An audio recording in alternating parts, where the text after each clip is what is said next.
Hello everyone, welcome to engineers Wallah. मैं हूं यशवंत राज पवार। हम पढ़ेंगे soil mechanics and foundation engineering को डिटेल में। और वेरी गुड इवनिंग डेबोराता कलाय, very good evening Suraj, very good evening Priya, Sunil, Prince Raj, good evening. सब लोगों को लाइव क्लास ही अटेंड करनी है। ज़्यादा से ज़्यादा अपने फ्रेंड्स को मैसेज कर दो, ग्रुप में मैसेज कर दो, ठीक है। बिल्कुल Sudhanshu, thank you so much sir, आपका हमारे ये बैच में स्वागत है। सारे बैच हमारे ही हैं सुधांशु, ठीक है, बिल्कुल थैंक यू सो मच। और आ जाओ जल्दी से। सॉइल मैकेनिक्स आज बड़े धमाकेदार तरीके से स्टार्ट करेंगे, ठीक है। बैच बी और बैच सी के अंदर सॉइल मैकेनिक्स खत्म हो चुका है। वहां पर काफी डिटेल के अंदर हमने सॉइल मैकेनिक्स और फाउंडेशन इंजीनियरिंग को कवर अप किया है, ठीक है। अभी आपके कमेंट्स थोड़े मुझे दिखने लग जाएंगे धीरे धीरे। अब कमेंट्स अभी दिखने लग जाएंगे। एक बार जितने भी स्टूडेंट्स क्लास के अंदर हैं वो एक बार कमेंट जरूर कर दें, गुड इवनिंग किसी भी तरीके से कमेंट कर दो एक बार, ताकि मुझे पता चले कि क्लास में कितने लोग प्रेजेंट हैं इस समय। Priyanka very good evening, Nitish good evening, Ritika good evening, Rani Pandit बिल्कुल सर जीरो से, बिल्कुल जीरो से ही शुरू होता है। गिनती जीरो से शुरू होती है, नेगेटिव से शुरू नहीं करते हैं। कुछ मैं मान के चलूंगा कि थोड़ा बहुत चीजें आपको पता है, थोड़ी बहुत हम लोग आगे से जीरो से बेसिक से शुरू करेंगे। सर माइक्रो लेवल से पढ़ाइएगा प्लीज, रानी कह रहे हैं माइक्रो लेवल से। वेरी गुड इवनिंग, आपको सब तरह के लेवल पता है मतलब। सूरज कुमार, चरण स्पर्श गुरु, thank you so much Mohit, all my blessings are there with you all. Aditya, Harshit, बहुत बढ़िया। सब लोग जो प्रेजेंट हैं वो जरूर कमेंट करें एक बार, जो प्रेजेंट हैं वो जरूर कमेंट करें। और एक बार बता दें मुझे बता दें कि मेरा ऑडियो और वीडियो क्लियर है या नहीं है। ऑडियो और वीडियो क्लियर है या नहीं है, जल्दी से बता दो। नमस्कार नंदलाल कुमार, नमस्कार के वेरी गुड इवनिंग। जितने भी लोग प्रेजेंट हैं जल्दी से मैसेज करते हो। Shashank very good evening. कुछ भी नहीं आता है सर, पूरा आ जाएगा देखो अब। औज अख्तर कह रहे हैं कुछ भी नहीं आता है सर, बिल्कुल present present present. Shubham, Manoj, अच्छा क्लियर है, ऑल क्लियर है, चलो ठीक है, very good. Ram Ram Ram Ram, very good, good evening, नमस्ते नमस्कार सबको, वेरी गुड इवनिंग, बहुत ही बढ़िया बहुत ही बढ़िया। अच्छा, डेली क्लास आपकी इसी समय स्टार्ट होने वाली है, ठीक है। मेरा बेसिक रूल है 6 बजे अगर आपका क्लास शेड्यूल्ड है तो 6 बजे ही क्लास होगी, ठीक है। एग्जैक्ट टाइम पर शुरू होगी, तो आपको डिले बिल्कुल नहीं करना है। 6 o'clock, अब काफी समय से आप लोग पढ़ रहे हो, आप लोग पहला ही बैच थे जिन्होंने एनरोल किया था, और काफी सारे सब्जेक्ट, बिल्कुल। सर आज आपकी पहली क्लास है क्या? मेरी पहली क्लास नहीं है, अशोका बैच ए के अंदर मेरी पहली क्लास है, ठीक है। इससे पहले मैं लगभग 4-5 साल से पढ़ा रहा हूं, ये मेरा 76th बैच है। 75th बैच आपके बी और सी के अंदर कवर किया था, तो अशोका बैच ए के अंदर पहली क्लास है, बिल्कुल सॉइल मैकेनिक्स की आप लोगों के लिए। आप लोगों के साथ ये सॉइल मैकेनिक्स का जो सफर है वो शुरू करेंगे, ठीक है। और बहुत सारे सब्जेक्ट्स आप लोग कवर हो चुके हैं, सबसे आगे आप लोग ही चल रहे हो जहां तक मुझे लगता है, क्योंकि फ्लूइड मैकेनिक्स भी कवर हो चुका है आप लोगों का, सोम भी कवर हो चुका है, बीएमसी, आरसी, काफी सारे सब्जेक्ट्स आप लोगों ने कवर कर लिए हैं, ठीक है। एसएससी का रिजल्ट भी आया था, एसएससी के रिजल्ट के अंदर भी आपने देखा होगा कि इस बार एसएससी की जो कट ऑफ है वो कट ऑफ काफी ज्यादा हाई गई है, ठीक है, ये बात आपको पता है। अब एक रूल और बता देता हूं, क्योंकि आज हमारे पास पहला दिन है हम दोनों के इंटरेक्शन का, आपका और मेरे इंटरेक्शन का फर्स्ट डे है, तो कुछ बातें हम यहां पर क्लियर आउट कर देते हैं, ताकि बार बार हमें क्या करना ना पड़े, बार बार हमें वो टाइम वेस्ट ना करना पड़े चीजों को समझाने के लिए। आपको ये पटना से जानता हूं सर, बिल्कुल सिविल इंजीनियर, बिल्कुल पटना में बहुत बढ़िया टाइम निकला मेरा, बहुत अच्छा बैच था पटना का भी, बहुत ही ज्यादा सिलेक्शन इस बार उस पटना वाले बैच से भी हुए हैं, जो बहुत सारे स्टूडेंट्स के मैसेज आएंगे सर सिलेक्शन हो गए, ठीक है, बिल्कुल ठीक है। तो यहां हम देखते हैं कि कुछ कुछ इंपॉर्टेंट बातें वो हम देखेंगे यहां पर। देखो, सबसे पहले बात ये रहेगी, सर नोट्स कैसे बनाना है, सर लिखना किस तरह से है, सर किस तरह से पढ़ना है, ये जो सारी बातें हैं, सर डीपीपी कहां मिलेगी, पीपीटी कहां मिलेगी, सर क्लास नोट्स क्या होंगे, किस तरह से टेस्ट सीरीज दें, क्या अटेम्प्ट करें क्या नहीं करें, ये सारी बातें हम करेंगे सेकंड जो क्लास आपके पास है 9:30 बजे के बाद में, ठीक है। 9:30 बजे के बाद में ये सारी बातें हम लोग करेंगे। लेकिन स्टार्टिंग के अंदर अब देखो, मैं आपको क्लियरली बता देता हूं, टू द पॉइंट बात बताता हूं, बिना किसी बकवास के।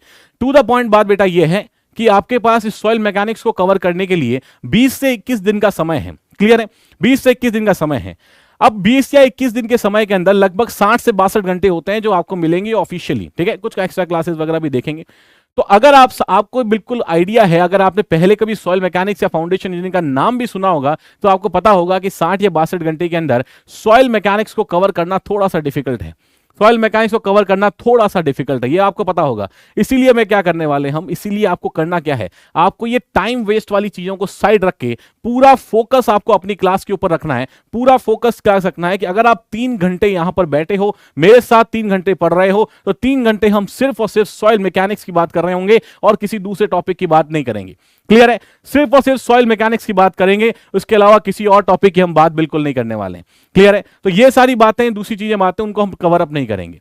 तो सीधी सी बात हमारे पास ये है कि जितना इफेक्टिव स्टडी आप लोग कर सकते हो, उतना इफेक्टिव स्टडी, जितना ज्यादा कंटेंट मुझसे ले जा सकते हो, उतना ज्यादा कंटेंट लेके चले जाना, आराम से शांति से पढ़ना, क्योंकि सॉइल का सिलेबस बहुत ज्यादा होता है, बहुत वास्ट होता है। और मेरी आदत यह है कि मैं कोई भी कंटेंट जो है वो कम कट शॉर्ट नहीं करता हूं, बिल्कुल भी कट शॉर्ट नहीं करता हूं। जो मॉर्निंग बैच था बी और सी का, 60 घंटे वहां भी था, लेकिन वो कंटेंट गया लगभग 90 घंटे तक का। ठीक है, इसका मतलब ये हो गया कि मैंने कहीं भी कट शॉर्ट करने की मेरी आदत नहीं है, और ना मैं चाहता हूं कि आपके लिए भी वो कंटेंट जो है कभी कट शॉर्ट ना हो।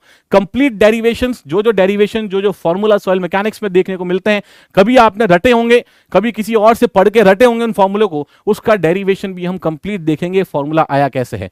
तो एकदम बेसिक से शुरू करेंगे। ठीक है, आज पहली क्लास है, इस वजह से हो सकता है कि थोड़ा सा टाइम मैं आप लोगों से बातचीत करने में निकाल रहा हूं। ठीक है, मैं आपसे बातचीत करने में निकाल रहा हूं थोड़े तरीके, लेकिन उसके बाद आगे वाली आने वाली जितनी भी क्लासेस हैं, इसमें हम ये वाली बातचीत कभी वापस से रिपीट नहीं करने वाले हैं। हम करने वाले हैं, सीधा स्टार्ट करेंगे क्लास को सॉइल मैकेनिक्स से, खत्म करेंगे सॉइल मैकेनिक्स पर। डाउट्स पूछेंगे तो सॉइल मैकेनिक्स के, ख्याल आएंगे तो सॉइल मैकेनिक्स के, हर चीज सॉइल मैकेनिक्स के बारे में ही बातचीत होगी। अच्छा, काफी सारे स्टूडेंट ये कह रहे हैं यहां पर कि सर जी टेक्निकल टर्म इंग्लिश में, बाकी थ्योरी में प्रोवाइड बिकॉज रिवीजन लैंग्वेज में प्रॉब्लम है।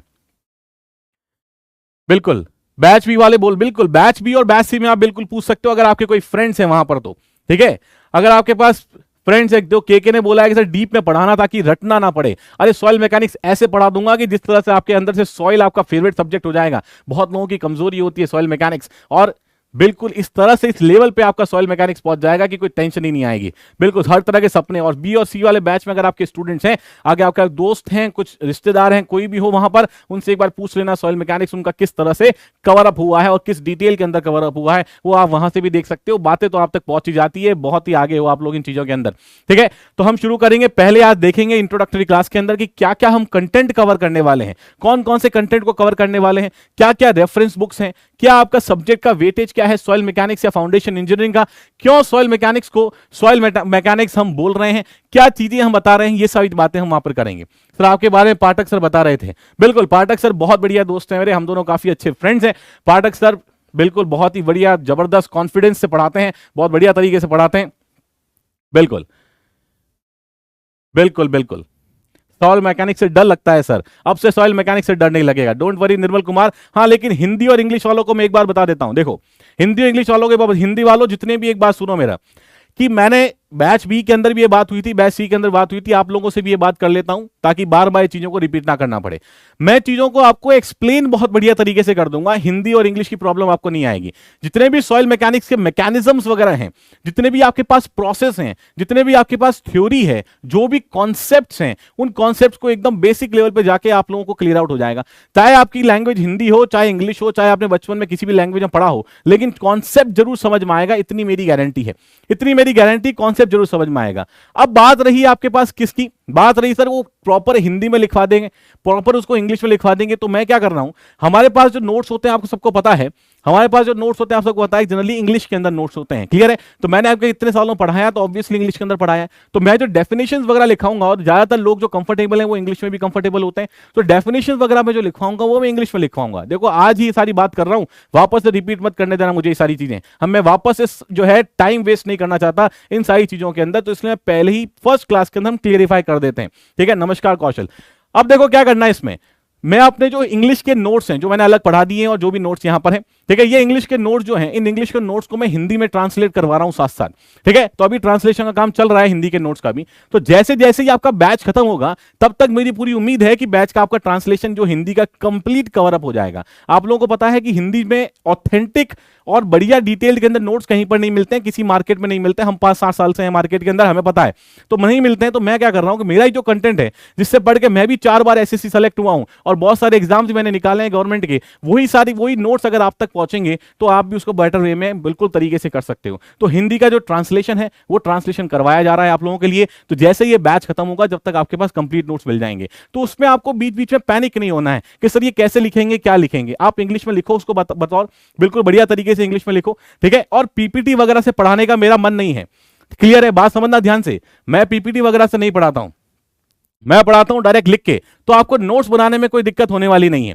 नोट्स बनाने में आपको कोई इशू नहीं होगा। जैसे जैसे मैं नोट्स बना रहा हूं, साथ साथ आप बनाते जाओगे और कोई भी बैकलॉग नहीं रखोगे। हाँ, कहीं कहीं अगर रिक्वायरमेंट पड़ी, और अगर आपको रिक्वायरमेंट पड़ी और अगर आपने देखा जरूरत पड़ी कुछ डेफिनेशंस वगैरह हैं, तो वो हम पीपीटी में थ्योरी के थ्रू लेके आ जाएंगे। अदरवाइज ज्यादा से ज्यादा कोशिश मैं यही कर रहा हूं कि यहां पर मैं लिखूंगा, यहां पर मैं लिखूंगा, यहीं पर साथ साथ आपको साथ साथ अपने नोट्स को कवर अप करते चले जाना है।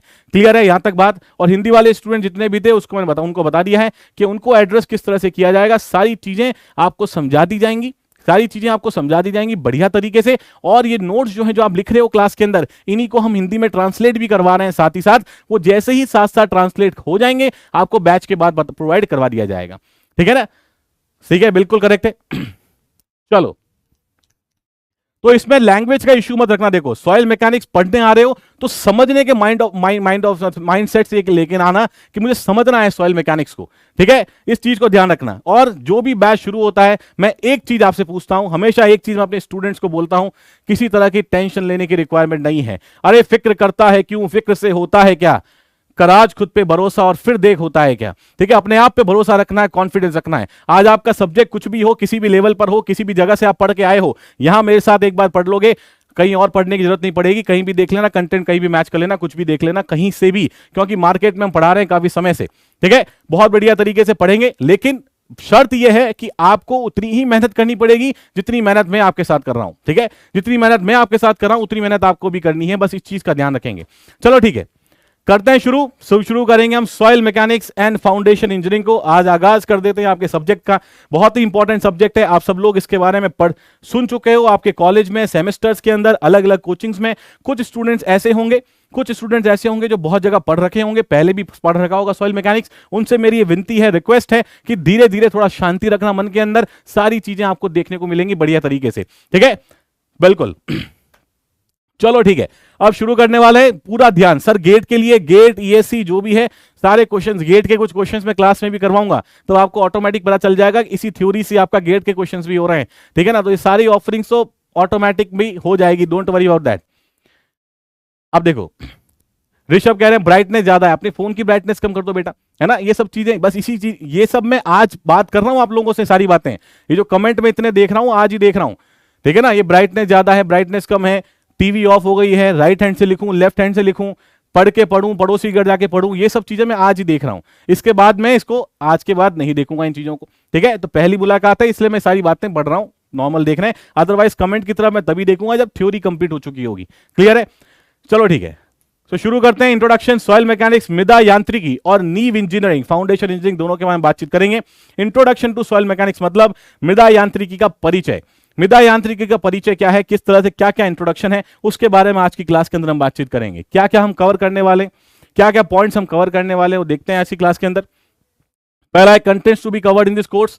उसके बाद हम रेफरेंस बुक्स के बारे में थोड़ी सी बातचीत कर लेंगे। कुछ रेफरेंस बुक्स हैं, ऑल्दो आपको रेफरेंस बुक्स को यूज नहीं करना है। ठीक है, ऑल्दो रेफरेंस बुक्स को आपको अभी यूज नहीं करना है क्योंकि एग्जाम बहुत पास में है, और अगर आप रेफरेंस बुक्स को रेफर करते रह गए तो उसके अंदर अननेसेसरी बहुत सारी डिटेल्स होती हैं, अनवांछित बहुत सारी डिटेल्स होती हैं। उन डिटेल्स को आपको बिल्कुल नहीं पढ़ना है एग्जाम पॉइंट ऑफ व्यू से, पीएचडी नहीं करनी है। सीधी सी बात समझ लेना, कोई भी सब्जेक्ट के साथ दिल नहीं लगाना है। पहले दिन ही कह रहा हूं मैं कि सर ये तो मजा आ रहा है, तो मजा आ रहा है तो पढ़ लेंगे, नहीं ऐसा नहीं है। इसको हम 4-5 महीने पढ़ते रहेंगे, इस तरह से बिल्कुल नहीं करना है। आपको लेना है गवर्नमेंट एग्जाम में सिलेक्शन, इसलिए आपको टू द पॉइंट उतना ही पढ़ना है, और जो सब्जेक्ट में जितना रिक्वायर्ड है उतना आपके पास सही है, उतना आपको पढ़ना है। सब्जेक्ट में दिल नहीं लगाना है, पीएचडी नहीं करनी है। ठीक है, अब देखो रेफरेंस बुक्स की हम बात करेंगे कुछ, और वेटेज ऑफ द सब्जेक्ट बताऊंगा मैं आपको, अलग अलग एग्जाम्स के अंदर क्या क्या वेटेज रहा है सॉइल मैकेनिक्स और फाउंडेशन इंजीनियरिंग का। बहुत ज्यादा वेटेज का सब्जेक्ट है क्योंकि ये सब्जेक्ट बहुत वास्ट है, और उसमें क्वेश्चंस बनाने के जो तरीके हैं वो बहुत सारे पॉसिबल हैं, इस वजह से आपके पास इसका वेटेज भी बहुत अलग अलग रहता है।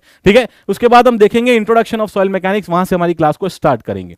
चलो ठीक है, सबसे पहले कंटेंट्स टू बी कवर्ड। नई सी कॉपी आप लोगों ने ले ली होगी, बढ़िया सी नई सी कॉपी आप लोगों ने ले ली होगी।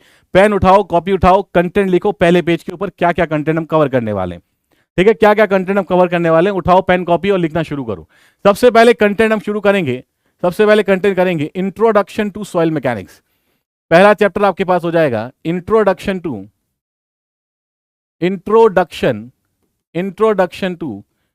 Soil mechanics, introduction to soil mechanics. ठीक है, उसके बाद हम कवर अप करने वाले हैं कुछ इंडेक्स प्रॉपर्टीज के बारे में, फिर हम कवर अप करेंगे कुछ इंडेक्स प्रॉपर्टीज के बारे में, इंडेक्स प्रॉपर्टीज ऑफ सॉइल। और ये काफी इंपॉर्टेंट टॉपिक है क्योंकि बहुत सारे question exam point of view से जब देखोगे तो बहुत सारे क्वेश्चन जो हैं वो आपके पास यहां पर देखने को मिलता है। ठीक है, इंडेक्स प्रॉपर्टीज ऑफ सॉइल से काफी वास्ट टॉपिक है और काफी सारी चीजें आपको यहां से देखने को मिल जाएंगी, थ्योरेटिकल पॉइंट ऑफ व्यू से और न्यूमेरिकल पॉइंट ऑफ व्यू से, दोनों ही पॉइंट ऑफ व्यू से आपके पास काफी चीजें अच्छी से देखने को मिल जाएंगी। ठीक है, उसके बाद हम देखेंगे यहां पर, उसके बाद हम देखेंगे क्ले मिनरलॉजी, क्ले मिनरलॉजी, उसके बाद हम देखेंगे क्ले मिनरलॉजी, क्ले मिनरलॉजी कि किस किस तरीके से आपके पास क्ले मिनरलॉजी, क्या क्या कंपोजिशन होता है, इसके बारे में हम देखेंगे, क्ले मिनरलॉजी और डिफरेंट कंपोजिशन जो आपके पास होंगे वो। ठीक है, उसके बाद हम स्ट्रक्चर ऑफ सॉइल के बारे में बातचीत करेंगे। We will talk about the structure of soil कि क्या आपके पास सॉइल का स्ट्रक्चर है। इसी सीक्वेंस में बातचीत करेंगे ताकि आप डॉट से डॉट कनेक्ट करते जाओ और पूरी कहानी सॉइल मैकेनिक्स की आपके दिमाग में छप जाए, प्रिंट हो जाए पूरी तरीके से। ठीक है, तो देखो स्ट्रक्चर ऑफ सॉइल की बात करेंगे। उसके बाद कुछ हम बात करेंगे कैपिलैरिटी इन सॉइल, सॉइल के अंदर जो कैपिलैरिटी का फिनोमेना है उसके बारे में हम बातचीत करेंगे डिटेल के अंदर, कैपिलैरिटी इन सॉइल। ठीक है, कैपिलैरिटी इन सॉइल के बाद इसके बाद हम देखेंगे कॉम्पैक्शन ऑफ सॉइल के बारे में। कॉम्पैक्शन एक बहुत ही इंपॉर्टेंट फिनोमेना है सॉइल का, कॉम्पैक्शन ऑफ सॉइल, और काफी theoretical question engineering services GATE और साथ ही साथ आपके एजेई कैटेगरी के अंदर बहुत ही ज्यादा पूछे जाने वाला टॉपिक है। तो कॉम्पैक्शन ऑफ सॉइल को भी हम डिटेल में देखने वाले हैं। कॉम्पैक्शन के बाद हम देखेंगे कंसोलिडेशन ऑफ सॉइल, कॉम्पैक्शन के बाद हम देखेंगे कंसोलिडेशन ऑफ सॉइल। ठीक है, consolidation of soil. Okay, consolidation के बाद हम यहां पर देखने वाले हैं shear strength of soil. shear strength बहुत ही इंपॉर्टेंट फिनोमेना है, shear स्ट्रेंथ ऑफ सॉइल। ठीक है, shear स्ट्रेंथ ऑफ सॉइल। उसके बाद हम देखेंगे यहां पर seepage analysis, shear strength of soil and then seepage analysis. Seepage analysis के साथ साथ परमिएबिलिटी ऑफ द सॉइल भी हमें देखना है, परमिएबिलिटी ऑफ द सॉइल, किस तरह से, क्या पारगम्यता, परमिएबिलिटी का मतलब पारगम्यता, तो पारगम्यता क्या है सॉइल की, किस तरह से होगा, वो सब बातें हम यहां पर करने वाले हैं। इसके बाद आपके पास shear स्ट्रेंथ, सीपेज एनालिसिस के बाद आपके पास रहेगा earth pressure theories. You will have earth pressure theories. ठीक है, अर्थ प्रेशर थ्योरीज को भी हम डिटेल के अंदर देखेंगे। अर्थ प्रेशर थ्योरीज के बाद आपके पास shear strength, seepage, consolidation, compaction. ठीक है, कंसोलिडेशन, कॉम्पैक्शन, shear स्ट्रेंथ, और इसके बाद आपके पास रहेगा earth pressure theory. Earth pressure theory के बाद आपके पास स्ट्रेस डिस्ट्रीब्यूशन, किस तरह से वर्टिकल स्ट्रेस डिस्ट्रीब्यूशन हम अलग अलग जगह कैलकुलेट करते हैं सॉइल के अंदर। अगर सॉइल के ऊपर लोड लगता है तो उसमें हम किस तरह से हम अलग अलग वर्टिकल स्ट्रेसेस को कैलकुलेट कर पा रहे हैं, उनकी सारी बातें करेंगे स्ट्रेस डिस्ट्रीब्यूशन इन सॉइल में। तो स्ट्रेस डिस्ट्रीब्यूशन इन सॉइल्स, ठीक है, इस टॉपिक को भी हम कवर करेंगे, साथ ही साथ स्ट्रेस डिस्ट्रीब्यूशन इन सॉइल को भी हम साथ साथ कवर करने वाले हैं। तो अर्थ प्रेशर थ्योरीज हो गया, स्ट्रेस डिस्ट्रीब्यूशन इन सॉइल हो गया। इसके बाद हम देखेंगे स्टेबिलिटी ऑफ स्लोप्स। अगर आपके पास, अभी बताऊंगा कि क्यों स्टेबिलिटी ऑफ स्लोप भी एक इंपॉर्टेंट है, ऑल्दो बहुत छोटा टॉपिक है लेकिन इंपॉर्टेंट है आपके एग्जाम पॉइंट ऑफ व्यू के लिए, नहीं आपकी समझ के लिए, सॉइल मैकेनिक्स को समझने के लिए। बिकॉज सॉइल मैकेनिक्स के दो एक्सपेक्ट होते हैं आपके पास, एक होता है रुकी हुई सॉइल, एक होता है भागती हुई सॉइल। ठीक है, दो एक्सपेक्ट आपके पास होते हैं सॉइल मैकेनिक्स के। तो रुकी हुई सॉइल को पढ़ना भी इंपॉर्टेंट है लेकिन उससे ज्यादा इंपॉर्टेंट है आपके पास भागती हुई सॉइल को पढ़ना। बताऊंगा किस तरीके की चीजें क्या क्या इंपॉर्टेंट है। तो ये टॉपिक जो है वो although exam point of view के लिए बहुत ज्यादा इंपॉर्टेंट नहीं है लेकिन प्रैक्टिकल पॉइंट ऑफ व्यू के लिए, प्रैक्टिकली समझने के लिए काफी इंपॉर्टेंट है, इसको भी हम कवर अप करने वाले हैं। उसके बाद देखो, उसके बाद आपके पास शुरू हो जाएगा फाउंडेशन इंजीनियरिंग। उसके बाद शुरू हो जाएगा आपके पास फाउंडेशन इंजीनियरिंग,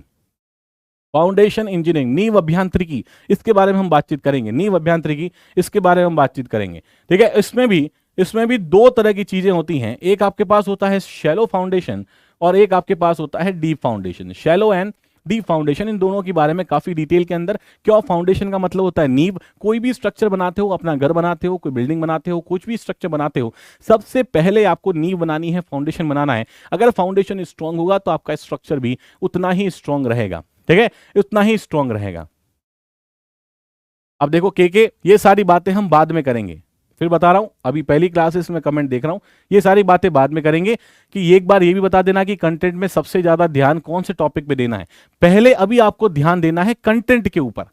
सबसे पहले ध्यान दो कंटेंट के ऊपर। 3 घंटे क्लास में बैठे हो, 1 सेकंड भी वेस्ट नहीं करना है, सारा का सारा ध्यान कंटेंट के ऊपर, किस तरह से पढ़ाया जा रहा है, कितना पढ़ाया जा रहा है, क्या पढ़ना है, उसको वापस से रिवाइज करो। और जब टोटल खत्म हो जाएगा पूरा आपका सॉइल मैकेनिक्स, तब मैं आपको बता दूंगा कि जो आपने समझा है कंप्लीटली, उसमें से कौन कौन से टॉपिक ज्यादा इंपॉर्टेंट थे, तो उसको बार बार रिवाइज कर लेना, वो ज्यादा बेटर तरीका है। ऐसा अगर मैं शुरू में बता दूंगा ये इंपॉर्टेंट है, ये इंपॉर्टेंट नहीं है, तो आपका माइंड उस तरह से ही डेविएट हो जाएगा कि ये इस टॉपिक को आप ध्यान से पढ़ोगे और दूसरे टॉपिक को ध्यान से नहीं पढ़ोगे। और अगर एग्जाम में वो दूसरे टॉपिक से आ गया तो बिल्कुल सिलेक्शन से बाहर हो जाओगे। देखो बिल्कुल कोताही नहीं बरतनी है। 350 नंबर कट ऑफ गई है एसएससी जेईएन की, 350 नंबर कट ऑफ गई है एसएससी जेईएन की। इसका बात समझ जाओ कि किस दौर में जा रहे हो आप लोग। यहां पर हर लोग, अगर आपने 1 घंटा वेस्ट किया तो आपके जो कॉम्पिटिटर्स हैं वो 1 घंटा उस समय पढ़ाई कर रहे हैं और आपसे आगे निकल चुके हैं।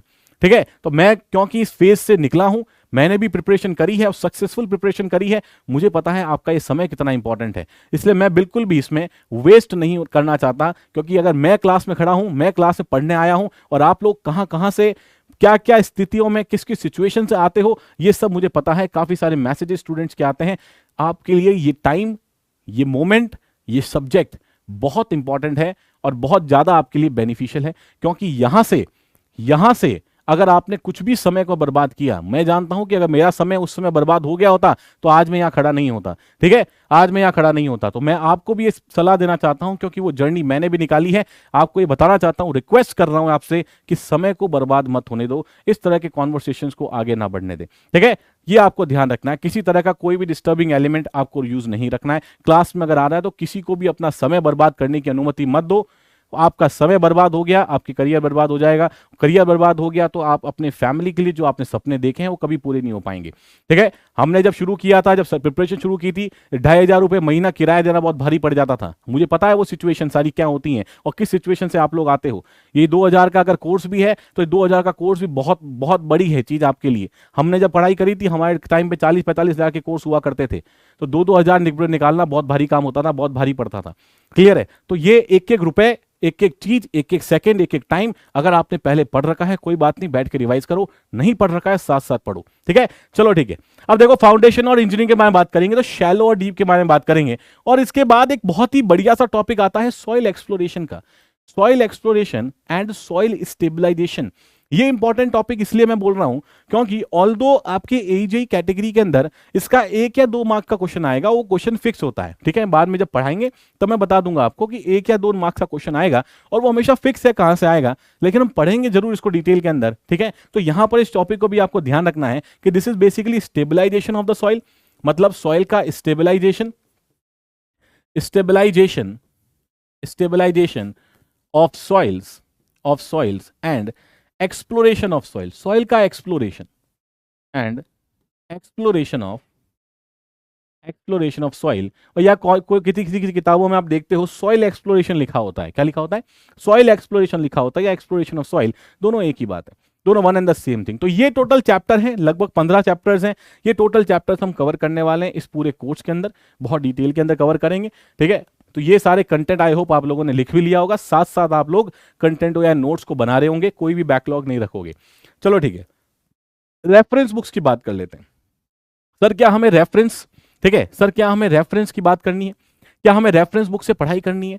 पहली क्लास में बता रहा हूं, रेफरेंस बुक को टच भी नहीं करना है, रेफरेंस बुक्स को टच नहीं करना है। मैं बता देता हूं कौन कौन सी रेफरेंस बुक्स हैं, लेकिन रेफरेंस बुक को टच नहीं करोगे क्योंकि समय बहुत बर्बाद होगा। हम लोगों ने सारी रेफरेंस किताबें पढ़ रखी हैं, उसी से कंसाइज करके आप लोगों के लिए नोट्स बनाए हैं क्या क्या जरूरी है। तो हमारा जो टाइम निकला है, हमने जो टाइम इन्वेस्ट किया है, उस टाइम का आप फायदा उठाओ, उसी के आपने पैसे दिए हैं, वो टाइम का आप फायदा उठाओ और एक सिस्टमैटिक कंटेंट को बढ़िया से एंजॉय करो। तो मैं बताता हूं आपको कौन कौन से टॉपिक्स या कौन कौन सी आपकी किताबें होती हैं जो जनरली आप रेफरेंस बुक देखते हो। ठीक है, एक आपके पास होती है KR अरोड़ा, KR अरोड़ा एक किताब है। ठीक है, इस KR अरोड़ा किताब के अंदर थ्योरी काफी डिटेल के अंदर गिवन है, बिल्कुल सही बात है। कुछ ऑब्जेक्टिव क्वेश्चंस भी KR अरोड़ा के पीछे गिवन है। तो अगर आपकी सब कुछ तैयारी हो जाए, जिंदगी में सब कुछ कर लिया हो, उसके बाद ऑल्दो सारे ऑब्जेक्टिव क्वेश्चंस लगभग क्लास के अंदर की जो कंटेंट है वहीं से कवर हो जाएंगे आपके लिए। लेकिन अगर जिसने सब कुछ पढ़ रखा है, सब कुछ हो गया है, मल्टीपल टाइम कर चुका है, तो इसके पीछे के जो क्वेश्चंस हैं उन क्वेश्चंस को आप सॉल्व कर सकते हो, जो ऑब्जेक्टिव क्वेश्चंस हैं, जो कन्वेंशनल क्वेश्चन नहीं, ऑब्जेक्टिव कुछ क्वेश्चंस होते हैं हर चैप्टर के पीछे दिए हुए हैं KR अरोड़ा के अंदर, तो उसके कुछ क्वेश्चंस को आप देख सकते हो साथ ही साथ। बिल्कुल ठीक है। एक किताब आती है आपके पास BC पुनमिया की, ठीक है। बीसी पुनिया ने तो लगभग आपके सिविल इंजीनियरिंग के सारे सब्जेक्ट्स के किताबें लिखी हैं। ठीक है, सॉम हो, टॉस हो, स्टील हो, सॉइल हो, जो मतलब कोई भी सब्जेक्ट आप उठा लो, सारे सब्जेक्ट की जो बुक्स हैं बीसी पुनिया ने लिखी हैं। तो यहाँ पर इसमें भी, लेकिन इसमें इंपॉर्टेंट क्या है कि बीसी पुनिया के अंदर जो क्वेश्चन प्रैक्टिस है वो काफी बढ़िया है। ठीक है, क्वेश्चंस, कौन से क्वेश्चंस की बात कर रहा हूं मैं बात कर रहा हूं कन्वेंशनल क्वेश्चंस की। तो यहां पर आपके पास जो एग्जांपल्स के फॉर्म में और क्वेश्चन जो आपको गिवन है बीसी पुनिया के अंदर, वो प्रैक्टिस के लिए बहुत इंपॉर्टेंट है। ये कब इंपॉर्टेंट है सर? ये इंपॉर्टेंट है जब आप मेंस लिखने जाओगे। किसका मेंस? इंजीनियरिंग सर्विसेज का मेंस। अगर आप इंजीनियरिंग सर्विसेज का मेंस लिखने जाओगे तब आपको समझ में आएगा कि आपके लिए ये जो बुक है, ये बुक में जो क्वेश्चन दिए हैं वो काफी ज्यादा इंपॉर्टेंट रहेंगे। चलो ठीक है सर। इसके बाद देखो, के अरोड़ा हो गया, बीसी पुनिया हो गई। ठीक है, इसके बाद आपके पास गोपाल रंजन एंड एएसआर राव।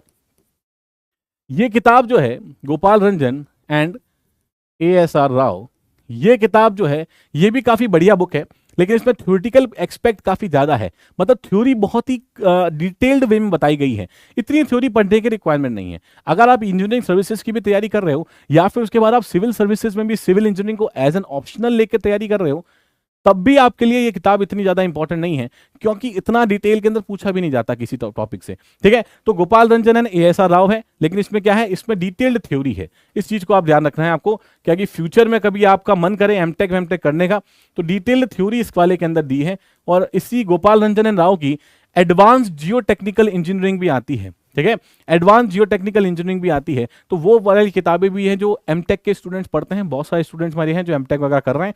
ठीक है, और आगे जो पीएचडी वगैरह के लिए जाते हैं वो भी इनकी डिटेल वाली जो बुक्स हैं वो उनको रेफर करते हैं।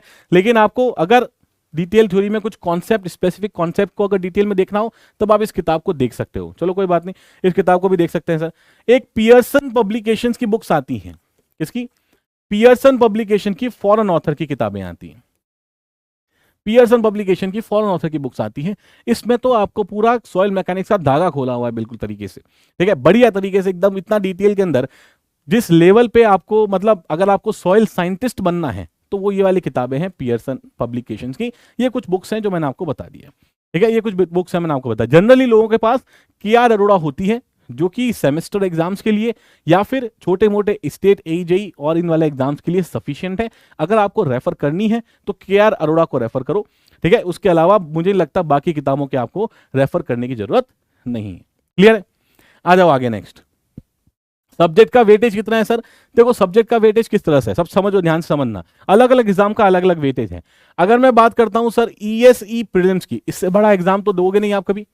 इससे बड़ा एग्जाम दे दोगे क्या? नहीं दोगे। इंजीनियरिंग सेक्टर का सबसे बड़ा एग्जाम यही है, इंजीनियरिंग सर्विसेज एग्जामिनेशन। इसका जो प्रीलिम्स है, इसका प्रीलिम्स के अंदर लगभग ये 12 से 15 मार्क्स का आता है। लगभग ये 12 से 15 मार्क्स आपको देखने को मिलता है। क्लियर है? और ईएसई मेंस के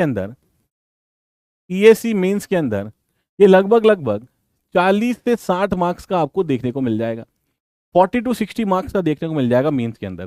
सिमिलरली अगर एसएससी, जो आपका बेसिकली टारगेट है, जो आप लोगों का टारगेट है, सपना है, वो है एसएससी का प्रीलिम्स। एसएससी के प्रीलिम्स के लिए देखोगे तो लगभग 9 से लेके 13 नंबर, 9 to 13 मार्क्स, इतना आपको देखने को मिल जाता है। अच्छा, जो भी मैं ये वेटेज लिख रहा हूं, इसमें +-2 जरूर कर लेना। ठीक है, +-2 जरूर कर लेना कि 2 नंबर कम 2 नंबर ज्यादा, इतना आपके पास हो सकता है। ठीक है, इतना आपके पास हो सकता है, इसके अलावा ज्यादा प्रॉब्लम नहीं आएगी। अच्छा, एसएससी मेंस, एसएससी जेई का जो मेंस है, एसएससी मेंस में देखोगे तो लगभग आपके पास 25 से 40 मार्क्स का आपको देखने को मिलता है सॉइल मैकेनिक्स। 25 से 40 मार्क्स का आपके पास सॉइल मैकेनिक्स देखने को मिलता है एसएससी के मेंस के अंदर। ठीक है, तो ये सारी बातें हो गई। और अगर अक्रॉस ऑल एजेई कैटेगरी में बोलूं, across all AJE category exam, कितने भी स्टेट के एग्जाम उठा लो, जैसे अभी रिसेंट में आप लोगों को पता होगा, अगर कोई राजस्थान के स्टूडेंट्स हैं यहां पर तो उनको आइडिया होगा, आरपीएससी एएन का जो पेपर हुआ था डीएलबी का, उसके अंदर भी लगभग 9 से 10 क्वेश्चन आपको देखने को मिले थे। टोटल आपके पास कितने क्वेश्चन थे? उसमें 80 क्वेश्चन थे। 80 क्वेश्चन में से 10 क्वेश्चन आपको देखने को मिले सॉइल मैकेनिक्स के। ठीक है, तो इतना वेटेज लगभग हर बार आपका हर एग्जाम में देखने को मिलता है। तो लगभग देखोगे तो 15 से 20% वेटेज अक्रॉस ऑल, कोई भी एग्जाम देखो, गुजरात का एएन दे लो, यूपी का एएन दे लो, राजस्थान का एएन दे लो, राजस्थान का जेईएन दे लो, या किसी भी स्टेट का जेई का एग्जाम आप दोगे, दिल्ली का जो एग्जाम है, डीएमआरसी का एग्जाम है, DSSB, डीजेबी, कोई भी एग्जाम उठाओगे लगभग आपके पास 15 से 20, ठीक है, लगभग लगभग 15 से 20% का वेटेज आपके पास रहता है एग्जाम का। तो ये समझ सकते हो कि आपके जो है सॉइल मैकेनिक्स कितना ज्यादा इंपॉर्टेंट है आप लोगों के लिए, कि यहां से, और ये जो 15-20 मार्क्स बता रहा हूं ये बहुत ही कंसेप्चुअल क्वेश्चन आते हैं, ऐसे नहीं आते बीएमसी की तरह कि क्या आपको याद करना पड़े, या फिर कुछ सब्जेक्ट ऐसे हैं जिसमें आपको याद करना पड़ता है बहुत सारा कंटेंट। ठीक है, क्योंकि वो कंटेंट याद नहीं रहेगा, वन लाइनर है, याद नहीं रहा तो भूल गए, याद नहीं रहा तो चला गया क्वेश्चन, अगर याद है तभी आप उसको कर पाओगे। ठीक है, कुछ कुछ कॉन्सेप्ट, कुछ कुछ क्वेश्चंस के अंदर कॉन्सेप्ट्स होते ही नहीं है, डायरेक्ट आपको डेटा याद करना पड़ता है। लेकिन सॉइल मैकेनिक्स के ये जो मार्क्स हैं, अगर आपके कॉन्सेप्ट क्लियर हैं, अगर आपके कॉन्सेप्ट क्लियर हैं तो बहुत इजीली आप इसको कर सकते हो बढ़िया तरीके से। ठीक है, अब बात रही क्वेश्चन प्रैक्टिस की। सर क्वेश्चन प्रैक्टिस के लिए कौन सी किताबें लगाएं, क्वेश्चन प्रैक्टिस के लिए हम कौन किस किस को रेफर कर सकते हैं? तो देखो आप रेफर क्या कर सकते हो, यूथ पब्लिकेशन आपके पास है, यूथ पब्लिकेशन की बुक होती है, उसमें बहुत सारे क्वेश्चंस आपको गिवन है। और भी बुक्स हैं आपके पास, जैसे आर अगोर की बुक है, लेकिन आर अगोर की बुक में आपके पास बहुत सारे मिस्टेक्स हैं, कंसेप्चुअल मिस्टेक्स हैं। देखो प्रिंटिंग मिस्टेक हो तो प्रॉब्लम नहीं है, कंसेप्चुअल मिस्टेक है तो बहुत दिक्कत है। कंसेप्चुअल मिस्टेक है तो मेरा मानना है मत लगाओ उस किताब को। ठीक है, उसके अलावा भी बहुत सारे आपके पास अलग अलग बुक किताबें हैं, आप लोगों को आइडिया है उस चीज की, लेकिन कुछ कुछ पब्लिकेशन की बुक्स हैं जो आपको फॉलो कर सकते हो। यूथ के अंदर भी कुछ ना कुछ एरिया में प्रॉब्लम है, लेकिन अगर आपको कहीं प्रॉब्लम लगे तो वो तो आप बेसिकली हर जगह पूछ सकते हो। आप लोगों से कनेक्टेड रहूंगा मैं हमेशा ही, टेलीग्राम के थ्रू, व्हाट्सएप के थ्रू, हर तरह के थ्रू, क्लास के बाद, क्लास से पहले, हर वक्त आप लोगों से कनेक्टेड रहेंगे हम लोग, ताकि आपके जितने भी डाउट्स हैं, ऐसा नहीं है कि प्रीलिम्स तक ही आपसे कनेक्टेड हूं, प्रीलिम्स के बाद मेंस, मेंस के बाद डीवी, क्योंकि मैंने भी 4 बार डीवी करवाया एसएससी जेई का, तो मुझे उसके बारे में पता है। उसके बाद ज्वाइनिंग वाले पोर्शन में क्या होता है, मेडिकल क्या पोर्शन होता है, तो वो सारी जो बातें हैं वो भी हम करेंगे। बिल्कुल आरएसएस जेई, हाँ बिल्कुल बिल्कुल, आरएसएम एसएम जेई जो है एग्जाम, उसमें तो आपका काफी ज्यादा वेटेज रहता है। हर वेटेज में मैंने लगभग कितना बताया, मैंने लगभग बताया कि हर 5 में से एक क्वेश्चन सॉइल का दिख जाएगा।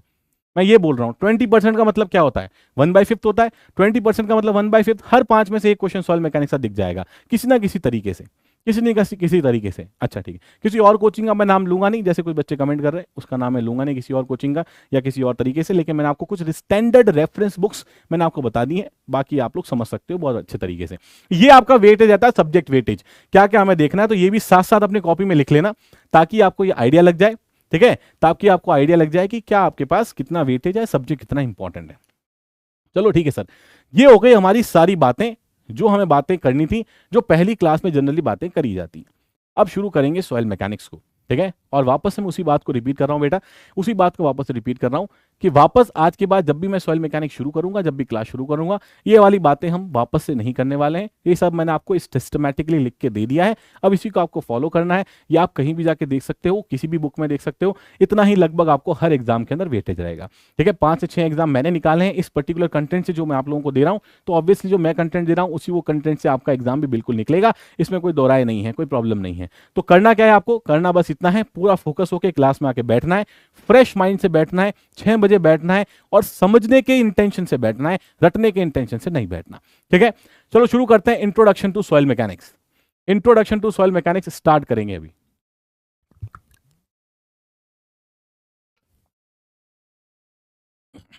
ठीक है, अब देखो सबसे पहले किसी भी सब्जेक्ट को पढ़ने का सबसे बढ़िया तरीका क्या है, किसी भी सब्जेक्ट को पढ़ने का बढ़िया तरीका यह है कि आप उस सब्जेक्ट में जो भी डेफिनेशंस हैं, जो भी वर्डिंग्स हैं, उन वर्डिंग्स का मतलब समझ जाओ।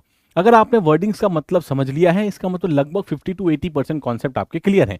तो यहीं से हम बात करेंगे, ठीक है, यहीं से हम बात करेंगे कि इंट्रोडक्शन टू सॉइल मैकेनिक्स, मतलब सॉइल मैकेनिक्स का परिचय। लेकिन सबसे पहले इसमें बात करेंगे सॉइल क्या है और मैकेनिक्स क्या है, what is soil and what is mechanics. ठीक है, इसके बारे में बातचीत करेंगे। सबसे पहले देखो, अगर मैं बातचीत करता हूं यहां से कि आपके पास, आपने अर्थ के स्ट्रक्चर के बारे में पढ़ा है, सर हमने सॉइल के बारे में पहले कहां पढ़ा था? सॉइल के बारे में आपने पढ़ा था बेटा 7th और 8th क्लासेस के अंदर, याद होगा आपको, जब जियोलॉजी, आपने ज्योग्राफी सब्जेक्ट आपका हुआ करता था बचपन में, जब ज्योग्राफी की मैडम आपको पढ़ाई करती थी, बेटा अर्थ जो होता है वो गोल होता है, और अर्थ गोल होता है, इसमें नॉर्थ पोल होता है, ये साउथ पोल होता है, ये डायरेक्शन ईस्ट होती है, डायरेक्शन वेस्ट होती है। तब आपने बहुत मजे से उस चीज को पढ़ा था, क्योंकि ज्योग्राफी की मैडम आपको पढ़ा रही थी। और मैं वापस वहीं से लाके यहाँ बता देता हूँ कि अब वो चीजें किस तरह से आप यहाँ पर रिलेट कर पाओगे। देखो, आपने वहां पढ़ा था कि अर्थ गोल है, बिल्कुल अर्थ गोल है, मान लिया अर्थ गोल है। अगर अर्थ आपके पास गोल है, इसके अंदर हमसे आपको यह पढ़ाया गया होगा कि अर्थ के अंदर बेसिकली 3 तरीके की आपके पास लेयर्स होती हैं, 3 तरीके के लेवल होते हैं अर्थ के अंदर। क्या क्या लेवल्स होते हैं? सबसे जो इनसाइड लेवल है, सबसे इनसाइड में जो आपके पास होता है, यहां होता है अर्थ का कोर। यहां क्या होता है? यहाँ होता है अर्थ का कोर, जो सेंटर पॉइंट वगैरह है, और सेंटर पॉइंट के आसपास आपके पास जितना भी एरिया होता है उस रीजन को हम बोलते हैं कोर ऑफ द अर्थ। क्या बोलते हैं? कोर ऑफ द अर्थ बोलते हैं। क्लियर है? इस कोर के ऊपर जैसे जैसे हम जाते हैं उस रीजन को, उस लेयर को हम बोलते हैं मेंटल। क्या बोलते हैं इसको? इसको हम बोलते हैं मेंटल, MENTLE। इसको हम बोलेंगे मेंटल। ठीक है? इसके ऊपर का आपने पढ़ा है सर? बिल्कुल सर, हमने चीज पढ़ी है, ज्योग्राफी वाली मैडम ने पढ़ाया था कि कोर के ऊपर जाओगे तो आपको मेंटल देखने को मिलता है, और मेंटल के ऊपर जाओगे तो आपको टॉप मोस्ट लेयर जो अर्थ की देखने को मिलती है उसको बोलते हैं क्रस्ट। उसको क्या बोलते हैं? क्रस्ट। कोर, क्रस्ट, मेंटल, बिल्कुल करेक्ट है। तो कोर, मेंटल, क्रस्ट, तो सबसे अंदर कोर, उसके ऊपर मेंटल, मेंटल के ऊपर क्रस्ट। ये चीजें आपने जियोलॉजी के अंदर पढ़ी हैं। ठीक है? ये चीजें आपने जियोलॉजी के अंदर पढ़ी हैं, ज्योग्राफी के अंदर पढ़ी हैं। अब जियोलॉजी टर्म में, जियोलॉजी के अंदर आपने ये चीज भी पढ़ी होगी कि ये जो आपके पास सॉइल होती है, जनरली देखो, जनरली ये जो वर्ड है सॉइल, ये सॉइल आया कहां से है, इसको मैं बाद में बताऊंगा जियोलॉजी से रिलेट करके भी कि सॉइल आया कहां से है। सॉइल जो वर्ड है वो आया एक ग्रीक वर्ड से, जो एक लैटिन वर्ड से आया है। उस लैटिन वर्ड को बोलते हैं सोलियम। क्या बोलते हैं उसको?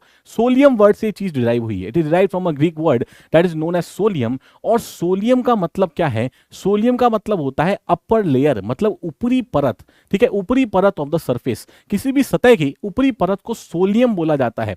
ठीक है? लेटिन भाषा के अंदर हमें पता है कि जितने भी हमारे पास जो टर्म, साइंटिफिक टर्म्स होते हैं वो ज्यादातर लेटिन भाषा से ही लिए होते हैं। तो ये जो सॉइल वर्ड है, ये सॉइल भी लिया गया है सोलियम से, सोलियम से। और सोलियम का मतलब होता है किसी भी सतह का ऊपरी हिस्सा या ऊपरी परत, उसको बोलते हैं सोलियम। क्लियर है?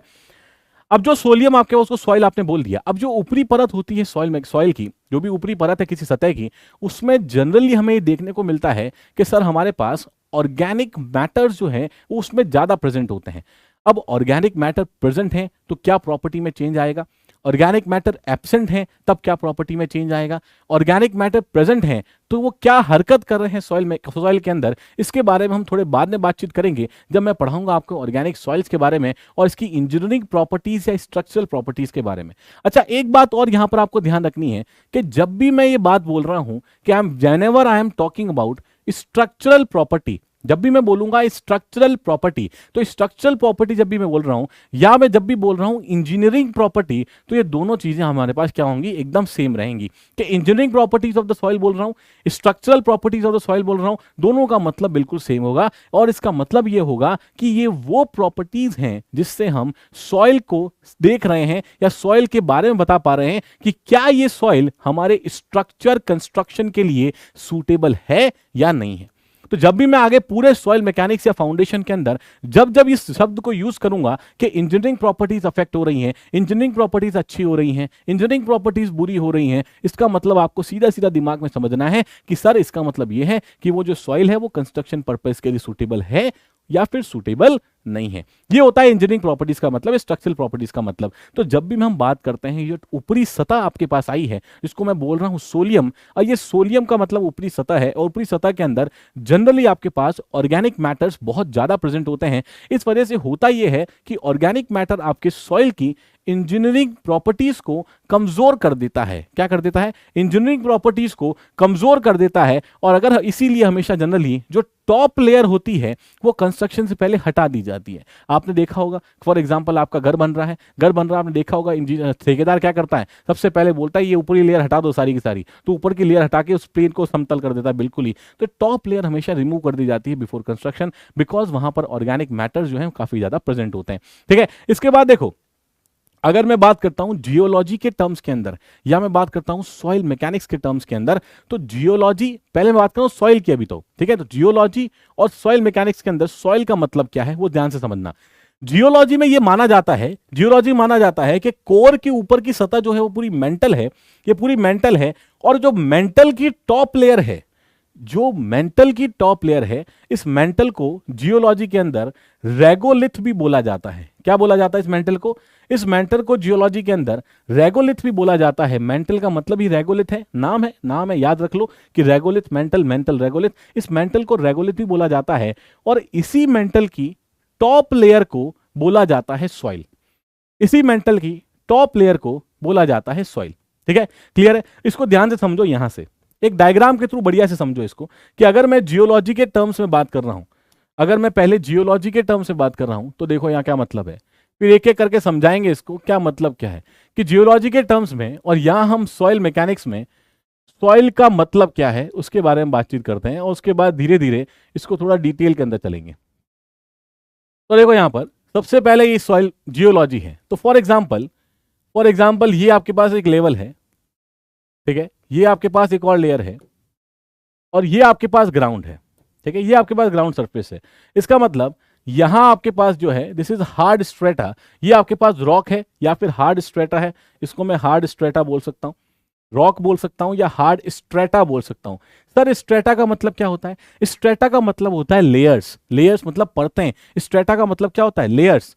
तो हमें आपने बचपन के अंदर जब ज्योग्राफी वाली मैडम ने आपको पढ़ाया होगा बचपन के अंदर कि बेटा जो सॉइल होती है वो सॉइल आपके पास होती क्या है, वो सॉइल हमेशा स्ट्रेटिफिकेशन से फॉर्म होती है, मतलब layers by layer, layer by layer, परत बाय परत, परत बाय परत फॉर्म होती है। इस तरह से हम सॉइल की स्टडी करते हैं। तो उन चीजों को भूलना नहीं है जो बचपन में आप पढ़ चुके हो। इसलिए मैंने आपको बोला था कि मैं नेगेटिव से नहीं पढ़ाऊंगा, मैं जीरो से पढ़ाऊंगा। नेगेटिव वाली चीजें आपको पहले से पता होनी चाहिए। जो चीजें आपको डिप्लोमा लेवल तक पता होनी चाहिए वहां तक मैं मान के चल रहा हूं कि आपको पता है, उसके बाद मैं आपसे जीरो से ऊपर पढ़ा रहा हूं, ठीक है। तो यहां देखो रॉक या हार्ड स्ट्रेटा आपके पास होता है। ये जो इतना पोर्शन है, ये पोर्शन हमने मान लिया कि this portion is your mantle, this portion is your mental.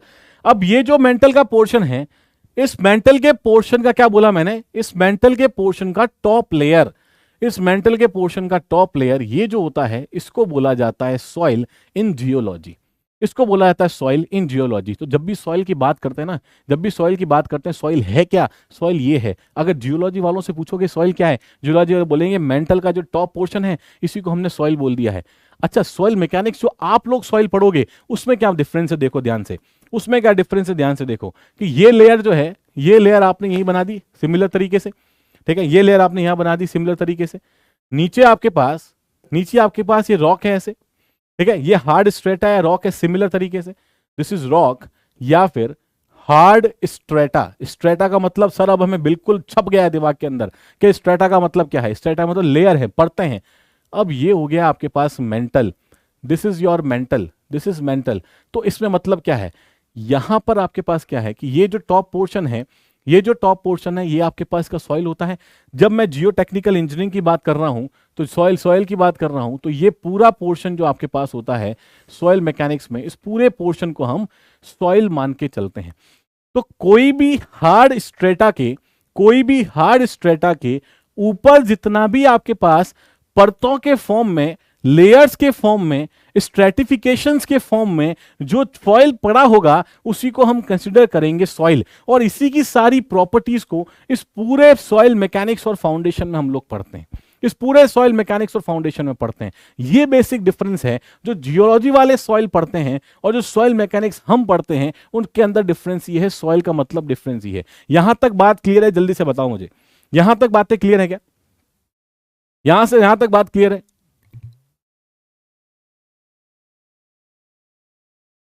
यहां तक बात क्लियर, जल्दी बताओ, जल्दी से बताओ, यहां तक बात क्लियर है? जल्दी से बताओ, यहां तक बात क्लियर है कि सॉइल का बेसिक मतलब क्या है? सॉइल का बेसिक मतलब क्या है? क्या जियोलॉजी में सॉइल कैसी है, सॉइल मैकेनिक्स में सॉइल कैसी है? यहां तक की बात क्लियर है? ठीक है, अब ठीक है, ओके। अब साथ साथ लिखना शुरू करो, यहां पर जो जो पॉइंट बोले हैं लिखते चले जाओ कि soil soil is derived from soil is derived from Latin word. Soil is derived from मतलब सॉइल वर्ड को निकाला कहां से गया है? सॉइल वर्ड को निकाला गया है Latin word solium, Latin word solium. ये सोलियम वर्ड होता है, इस सोलियम से ही हमने बना दिया सॉइल। तो soil is derived from the Latin word solium, जिसका मतलब क्या है? विच मीन्स, जिसका मतलब है which means the upper layer of the earth, which means the upper layer का मतलब क्या होता है सर? अपर लेयर का मतलब होता है ऊपरी परत, which means upper layer of the surface, upper layer of the surface मतलब सतह की ऊपरी परत, ये इसका मतलब होता है। ठीक है, soil is derived from Latin word solium which means the upper layer of the surface. Upper layer of the surface इसको बोलते हैं। अब यहां पर साथ साथ आप लिख लोगे कि generally upper layer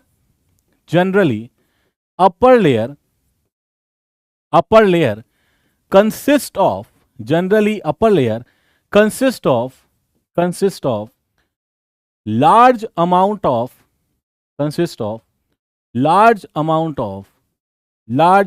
of organic matter, कि इसके अंदर organic matter generally top layer में सबसे ज्यादा होता है, large amount of organic matter, therefore इसी वजह से देयरफॉर इट इज रिमूव्ड, इस वजह से इसको हटा दिया जाता है, it is removed before construction करने से पहले, कोई भी निर्माण करने से पहले इसको क्या करते हैं इसको हम हटा देते हैं, यहां से इसको हम हटा देते हैं, ठीक है। तो generally the upper layer of the large amount of organic matter and therefore it is removed before construction से पहले इसको हम क्या करते हैं, रिमूव कर देते हैं। चलो ठीक है सर, आगे बताओ। इसका मतलब है कंस्ट्रक्शन को आपने रिमूव कर दिया, ठीक है। अब यहां पर ध्यान रखना है आपको, अब आपको यहां पर क्या ध्यान रखना है कि ये तो हो गया सॉइल का मतलब सोलियम हो गया, सोलियम के बारे में आपसे बातचीत हो गई। अब इसका मतलब ये है कि जो सॉइल जो मैकेनिक्स वर्ड है, अब मैकेनिक्स आपने बेटा बचपन के अंदर पढ़ी है, क्या पढ़ा है मैकेनिक्स के बारे में? मैकेनिक्स आपके इंजीनियरिंग के अंदर भी आपने पढ़ा होगा। मैकेनिक्स वर्ड का मतलब क्या है? मैकेनिक्स वर्ड में आपको दो वर्ड शामिल होते हैं, एक होता है काइनामैटिक्स, एक होता है डायनामिक्स। क्लियर है यहां तक बात? एक होती है काइनामैटिक्स, एक होता है डायनामिक्स। मैकेनिक्स के अंदर दोनों आते हैं।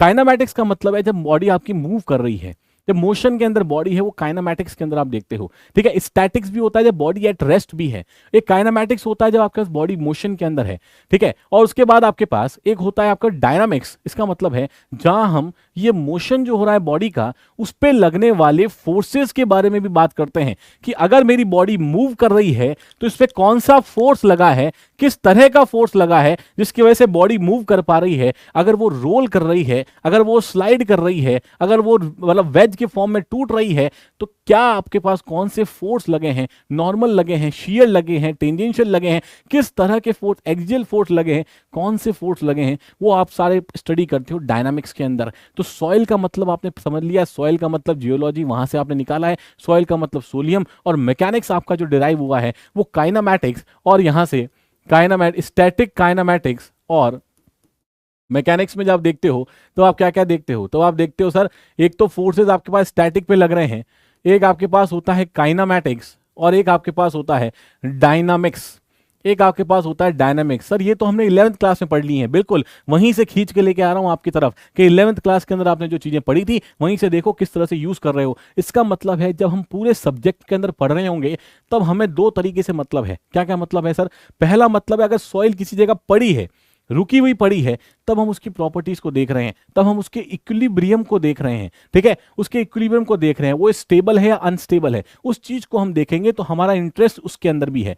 काइनामैटिक्स, अगर वो सॉइल किसी तरीके से मूव कर रही है तो हम उसके बारे में बातचीत करेंगे कि मूवमेंट की वजह से सॉइल अलग अलग जगह पर क्या कहलाई जाती है, या मूवमेंट की वजह से सॉइल की प्रॉपर्टीज किस तरह से बदल रही हैं, हम उसके बारे में बातचीत कर रहे हैं। उसके अलावा डायनामिक्स का मतलब है अगर वो मूवमेंट वहां से हुआ है तो उस मूवमेंट को कॉज करने वाले फोर्सेस कौन कौन से हैं, उस फोर्सेस के मतलब कौन कौन से बल लग रहे हैं सॉइल के ऊपर जिसकी वजह से सॉइल का मूवमेंट हुआ या सॉइल का फेलियर हुआ, ये सारी बातें भी हम करेंगे। इस वजह से वो सारी चीजें किसके अंदर आ जाएंगी? वो सारी चीजें आपके पास आ जाएंगी डायनामिक्स के अंदर। तो ये तीनों चीजें कि जब स्टैटिक कंडीशन मतलब रुकी हुई कंडीशन, काइनामैटिक्स मतलब मोशन हो गया, और डायनामिक्स मतलब कॉज ऑफ मोशन भी हम यहां पर देख के चल रहे हैं, तो ये कहलाता है आपके पास क्या? ये कहलाता है आपके पास मैकेनिक्स, ये कहलाता है आपके पास मैकेनिक्स। तो यहां तक की बात तो क्लियर है सर, सॉइल का मतलब समझ में आ गया, सर मैकेनिक्स का मतलब समझ में आ गया कि सॉइल का मतलब क्लियर है, मैकेनिक्स का मतलब क्लियर है, बचपन की जो चीजें पढ़ी थी वहीं से हमने उठा के इसको लेके आ गए, सही बात है। अब आ जाओ सॉइल मैकेनिक्स के ऊपर। सॉइल मैकेनिक्स ओवरऑल आपने समझ लिया है मतलब क्या है। अब ये जो सॉइल मैकेनिक्स है, ये सबसे पहले ये वर्ड दिया था डॉक्टर कार्ल वॉन तरजागी ने, और ये आपका एक पीवाईक्यू भी है, मतलब प्रीवियस ईयर क्वेश्चन भी है, जो स्टेट जेई के किसी ना किसी एग्जाम में, आई थिंक जेई के किसी एग्जाम के अंदर पूछा गया है, एएन में नहीं पूछा गया कि who is the father of soil mechanics, ये चीज आपसे पूछी गई, ये क्वेश्चन है आपके पास। तो ये क्वेश्चन कहां से आता है? फादर ऑफ सॉइल मैकेनिक्स आपके पास कौन? Karl von Terzaghi. तो doctor Karl von Terzaghi is the father of soil mechanics. ये फोटो देख रहे हो, ये है father of soil mechanics doctor Karl von Terzaghi. ठीक है, तो डॉक्टर कार्ल वॉन तरजागी ने ऐसा क्या किया कि इनको फादर ऑफ सॉइल मैकेनिक्स बोला गया? डॉक्टर कार्ल वॉन तरजागी ने बेसिकली ये मैकेनिकल इंजीनियर थे, लेकिन इन्होंने मैथमेटिक्स के अंदर काफी बढ़िया काम किया है। तो मैथमेटिक्स के अंदर ही इन्होंने किया क्या, इन्होंने वर्क किया है आपके पास इंडिविजुअल सेडिमेंट्स के ऊपर। इंडिविजुअल सेडिमेंट का मतलब क्या है सर? मतलब इंडिविजुअल का मतलब होता है अकेले अकेला, और सेडिमेंट का मतलब छोटे छोटे पार्टिकल्स। तो सॉलिड पार्टिकल जो होते हैं, जो जनरली हम सर्कुलर मान के चलते हैं, तो ये अजम्पशन हम पूरी सॉइल मैकेनिक्स से मान के चलेंगे कि जो सॉइल का पार्टिकल है वो सर्कुलर शेप का है। ठीक है, तो सर्कुलर शेप का पार्टिकल है मतलब सॉलिड पार्टिकल्स हैं। तो इन्होंने काम किया था सॉलिड पार्टिकल के, इंडिविजुअल सॉलिड पार्टिकल्स के ऊपर ही, ऐसे पार्टिकल जिनके अंदर आपस में बॉन्डिंग नहीं है उनके ऊपर किस तरह से मैकेनिक्स और हाइड्रोलिक्स के लॉस को अप्लाई किया जाता है, वो स्टडी इन्होंने करी थी। और उस स्टडी के थ्रू इन्होंने एक फिनोमिना दिया। फिनोमिना मतलब एक बढ़िया सा एक टर्म दिया, एक प्रोसेस दिया, एक विधि को दिया, और वो प्रोसेस होता है आपके पास कंसोलिडेशन, संघनन का प्रोसेस जो है उसको बोलते हैं कंसोलिडेशन ऑफ सॉइल, मृदा का संघनन। इस कॉन्सेप्ट को दिया डॉक्टर कार्ल वॉन तरजागी ने 1925 के अंदर। और 1925 में जब ये कॉन्सेप्ट दिया, क्योंकि हम जब आप पढ़ोगे आगे कंसोलिडेशन ऑफ सॉइल को बहुत डिटेल के अंदर, पूरा खोल के रख देंगे कंसोलिडेशन को, तो वहां जब आप देखोगे कंसोलिडेशन के बारे में, तो इसका मतलब है कि कंसोलिडेशन से आपको बहुत सारी चीजें पता चल रही हैं कि सॉइल की कैपेसिटी कितनी है, सॉइल का आपका सेटलमेंट कितना है। ये सारी चीजें भी आप वहां से कंसोलिडेशन से बहुत बढ़िया वे में समझ पाते हो। इसीलिए क्योंकि ये कॉन्सेप्ट इतना ज्यादा इंपॉर्टेंट था, इसीलिए इनको बोला गया, क्या बोला गया? इनको बोला गया फादर ऑफ सॉइल मैकेनिक्स। तो यहां पर आप लिख सकते हो the father of soil mechanics, the father of, ये पीवाईक्यू है, प्रीवियस ईयर क्वेश्चन भी है। The father of soil mechanics is, the father of soil mechanics is doctor Karl von Terzaghi. Doctor Karl von Terzaghi. Karl von Terzaghi is known as the father of soil mechanics. ठीक है, इसके बाद देखो इन्होंने क्या दिया था, he gave इन्होंने दिया, he gave the concept of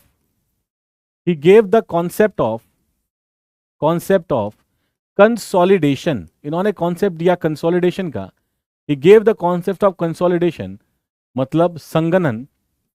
he gave the concept of consolidation in 1925 1925 में 1925 में इन्होंने, ठीक है, 1925 के अंदर इन्होंने क्या दिया, इन्होंने दिया कॉन्सेप्ट ऑफ कंसोलिडेशन इन 1925, इन्होंने ये कॉन्सेप्ट को दिया था। ठीक है, उसके बाद बेसिकली इन्होंने बोला क्या, अकॉर्डिंग टू कार्ल तरजागी की बात बताता हूं कि कार्ल तरजागी इससे पहले, चलो ठीक है, क्या इससे पहले कभी सॉइल मैकेनिक्स में काम भी नहीं हुआ था? ठीक है, क्या? हाँ, देखो देख रहे हो, शुभम बिल्लौर क्या कह रहे हैं कि सर 1925 से पहले सॉइल मैकेनिक्स एग्जिस्ट नहीं करती थी क्या सॉइल मैकेनिक्स अस्तित्व में नहीं थी? क्या हमारे जो पूर्वज हैं वो बिना मिट्टी के रहते थे? अरे बिल्कुल नहीं, ऐसा नहीं था। सॉइल मैकेनिक्स सबको पता थी, लेकिन सॉइल मैकेनिक्स के बारे में साइंटिफिक स्टडी सबसे पहले जो शुरू हुई थी, वो शुरू हुई थी 1776 के अंदर, जो कूलम्स ने किया था। कूलम्स की वेज थ्योरी और कूलम की जो अर्थ प्रेशर थ्योरीज होती हैं, वो सबसे पहले एग्जिस्टेंस में आई। और सबसे पहले सॉइल को साइंटिफिकली देखा, वो किसने देखा? वो कूलम ने देखा था। लेकिन वो जो थ्योरीज हैं वो समय के साथ थोड़ी बदलती गई, और समय के साथ उसका रेलेवेंस भी बदलता गया, इसलिए उनको हम फादर ऑफ सॉइल मैकेनिक्स नहीं बोलते हैं। तो सबसे पहले 1776 के अंदर कूलम ने वेज थ्योरी को दिया था, कूलम ने अर्थ प्रेशर थ्योरीज को दिया था। और वो अर्थ प्रेशर थ्योरी या वेज थ्योरी हम आगे चल के पढ़ने वाले हैं earth pressure theory and retaining walls के अंदर। वहां हम पढ़ेंगे क्या क्या अर्थ प्रेशर थ्योरीज हैं, कूलम की थ्योरी क्या है, रैंकाइन की थ्योरी क्या है, और भी जो थ्योरीज हैं वो किस तरह से हम पढ़ेंगे वहां पर। तो वहां समझ में आएगा आप लोगों को कि समय के साथ वो जो थ्योरीज हैं वो चेंज होती चली गई हैं, वो समय के साथ परिवर्तित होती चली गई हैं, इसलिए वो इतनी स्टेबल नहीं है। ठीक है, तो ये चीज हम पढ़ी 1776 के अंदर। उसके बाद डार्सीज के लॉ आए 1856 में। डार्सीज के लॉ में वहां पर भी साइंटिफिक स्टडी करी गई। तो इस तरह से कंटिन्यू में बहुत सारी चीजें होती चली गई। लेकिन सन 1925 के अंदर कार्ल वॉन तरजागी ने जो आपको कंसोलिडेशन का फिनोमेना दिया, इससे पूरी सॉइल मैकेनिक्स बहुत ही क्रिस्टल क्लियर साफ हो गई। और आगे के बहुत सारे रिसर्च जो हैं, आगे के बहुत सारे शोध जो हैं वो होने लगे बढ़िया तरीके से, और सारी चीजें कड़ी दर कड़ी, पॉइंट बाय पॉइंट चीजें समझ में आने लगी कि अच्छा ये मतलब है सॉइल मैकेनिक्स का। और सॉइल मैकेनिक्स जो है वो एक तरह का रीसेंट मैकेनिक्स है, एक तरह का रीसेंट साइंटिफिक डेवलपमेंट है, ये आप कह सकते हो। क्यों सॉइल मैकेनिक्स हम सदियों से नहीं पढ़ रहे हैं, ये रीसेंट डेवलपमेंट है जो कि सॉलिड मैकेनिक्स और फ्लूइड मैकेनिक्स से मिलकर बना है। सोम आपने पढ़ा है, ठीक है, सोम आपने पढ़ा है और साथ ही साथ आपने पढ़ा है क्या, फ्लूइड मैकेनिक्स। इन दोनों के कॉम्बिनेशन के ही सॉइल मैकेनिक्स बनाया गया है। तो यहां आप चीजों को ध्यान रखना है कि बेसिकली सॉइल मैकेनिक्स जो है, इसको यहां लिख भी सकते हो आप कि जो सॉइल मैकेनिक्स है, this soil mechanics is derived from, ये सॉइल मैकेनिक्स डिराइव हुआ है, is derived from solid mechanics. Solid mechanics समझ पा रहे हो आप लोग, क्योंकि सोम आप लोगों ने बढ़िया तरीके से पढ़ लिया है। तो solid mechanics and fluid mechanics, that is FM, यहीं से डिराइव हो हुआ है आपका सॉइल मैकेनिक्स। और देयरफॉर इस वजह से therefore it is also known as, इसीलिए इसको और बोला जाता है, क्या बोला जाता है, therefore it is also known as particulate mechanics. इसको हम पार्टिकुलेट मैकेनिक्स भी बोलते हैं। Therefore it is known as particulate mechanics also. तो सॉइल मैकेनिक्स बोल दिया जाए या पार्टिकुलेट मैकेनिक्स बोल दिया जाए, तो ये भी चीज आप यहां पर बोल सकते हो, क्योंकि इसको सॉलिड मैकेनिक्स और फ्लूइड मैकेनिक्स से ही डिराइव किया गया है काफी समय तक। इस वजह से it is also known as particulate mechanics. ठीक है, अब देखो कौशिक बोले sir kindly say the years in English, Hindi नहीं आता है। 1925 लिख तो दिया है, मैथ तो आती है कौशिक बेटा, मैथ हमें पता है। तो ये मैं 1925 बोलूं या 1776 बोलूं तो 1776 ये हो गया कूलम का 1856 हो गया डार्सीज लॉ है। तो ये सारे आपके पास 1776, 1856 और 1925, 1925, 1776, 1856, ये सब आपके पास है। ठीक है, तो ये आपके पास है, दिस इज पार्टिकुलेट मैकेनिक्स। तो this is known as particulate mechanics. इसका मतलब है कि सॉइल ना तो आपके पास एक सॉलिड की तरह है और ना ही सॉइल कंप्लीटली फ्लूइड की तरह है, एक तरह का इंटरमीडिएट स्टेज है जिसके बारे में हम पढ़ते हैं, जिसके फोर्सेस के बारे में हम पढ़ते हैं। ठीक है, अब ये जो भाई साहब हैं आपके डॉक्टर कार्ल वॉन तरजागी, इन्होंने क्या बोला सॉइल मैकेनिक्स के बारे में, इन्होंने कैसे बताया कि क्या होता है सॉइल मैकेनिक्स, और क्योंकि ये भी एक जेई के एग्जाम के अंदर पूछा गया है, इसलिए मैं लिखवा रहा हूं कि क्या होता है अकॉर्डिंग टू कार्ल तरजागी। तो देखो क्या होता है कि अकॉर्डिंग टू, साथ साथ लिखते जाओ, according to doctor Karl von Terzaghi, according to doctor Karl von Terzaghi soil mechanics, according to doctor Karl von Terzaghi soil mechanics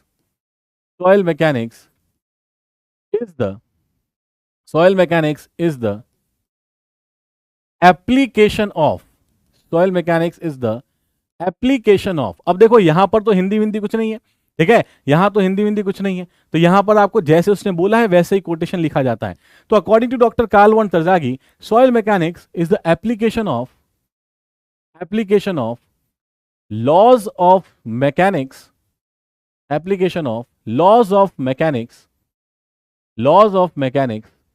and hydraulics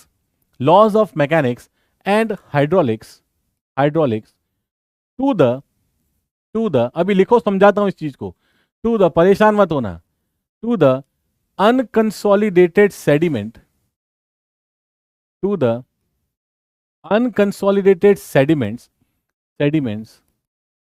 formed by